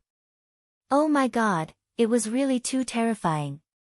They might not take a single silver wolf seriously, but they couldn't ignore a group of silver wolves because the group attack of the silver wolf pack was really too powerful. Yes. Silver Wings is the king of the silver wolves. Its subordinates naturally follow Miss because our Miss contracted it. Hee, I'm not lying, right? Big brother guard, quickly prepare food for them. Fengde said with a happy smile. Hee. They had known Silver Wings the longest, so their relationship was the deepest. Yes, well go and prepare now, the guards answered hurriedly. Under the fierce gazes of thousands of silver wolves, they didn't even dare to breathe heavily, and their legs were a little trembling. However, they still forced themselves to leave the yard to prepare food for these fierce carnivores. Boo-hoo! What a group of perverts! This was the first time they heard that contracting with the Silver Wolf King could buy a free meal. Why didn't they encounter such a good thing? Moreover, there were many people who contracted with the Wolf King in the history of the boundless heaven continent, but no one could obtain the entire wolf group. Silver Wings, looks like you are still the most deterrent. Look at how scared they are, haha. Fengde couldn't help laughing hysterically seeing the guards fleeing the yard in fright like Guan Yulai previously. Hee, when fighting, as long as Miss lit these beasts up, no one would dare to attack. It was really too satisfying. Of course. We might not be strong now, but the power of the Silver Wolf Pack is something that even Icy has to consider carefully if it wants to teach us a lesson. Silver Wings said very proudly, its fluffy little face full of cockiness, looking especially cute. Hee. What about Feng Zhan? Fengde asked curiously. That's with wings. We won't fight with them. Silver Wing said fearfully. Boo-hoo. Among Master's beasts, the little red bird that was the greatest threat to them was the one that could breathe fire because the little red bird was also a large group of subordinates and could breathe fire. They couldn't afford to offend it. Ha! Fengde laughed heartily after hearing Silver Wing's words. His Miss Beasts were really too cute, and they were especially self-aware. As the man and beast chatted, the guards who went to retrieve the food returned. The silver wolves didn't even look at the food in the ring when the guards placed it in front of the silver wolves. They all turned their heads with disdain. Ah! Why aren't you eating? A guard couldn't help asking. Damn, how dare you let us eat this rubbish food? Are you feeding the dogs? A silver wolf with a fiery temper roared angrily. Our patriarch's beasts also eat this. The guard wiped the cold sweat off his forehead fearfully and whispered fearfully. Boo-hoo. This was food specially prepared for the beasts by the Guan Yu family. How could they not be satisfied? The guard couldn't understand. The beasts of the patriarch and elders loved to eat. Their beasts couldn't eat it even if they wanted to, but they were actually not satisfied. So what? We won't eat such trashy food. Hurry up and pour it away. Silverwings also said. Humph. A top-notch family actually abused beasts like this. It was too much. Fall. Fall? We can't fall, a guard said in shock. Boo-hoo. These beasts were really too difficult to serve. The food was obviously very good. Were they deliberately finding trouble? He couldn't help thinking in his heart. Why can't it fall? Silverwings asked with its beautiful silver eyes widened in dissatisfaction. We haven't fed our beasts yet. It would be a waste if we pour them away, the guard said hurriedly. Boo-hoo.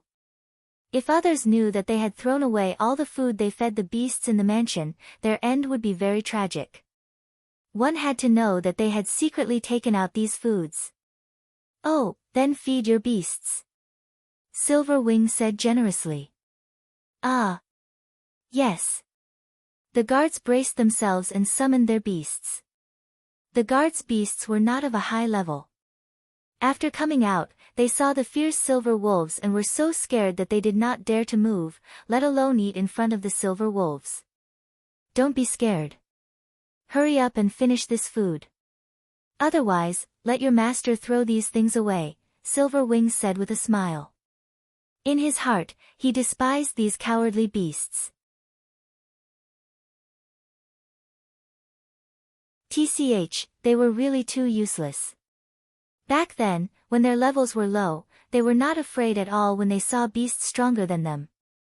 Yes. Yes, the few beasts answered with trembling voices. Then they walked to the food with their weak forelegs and began to eat it very slowly. Eat big. Are you male beasts? You're so embarrassing. Little Silver Maple looked at their elegant table manners and scolded very unhappily. Please report us if you find any errors so we can fix it ASAP. You're tuning in to the Blissful Bookshelf YouTube channel. We're so grateful for your support and don't forget to subscribe to join us on this incredible journey through captivating stories. Your generosity through donations truly makes a world of difference, as it's the primary source of revenue that allows me to expand and enhance this channel for you. Thank you from the bottom of my heart for being a part of this adventure.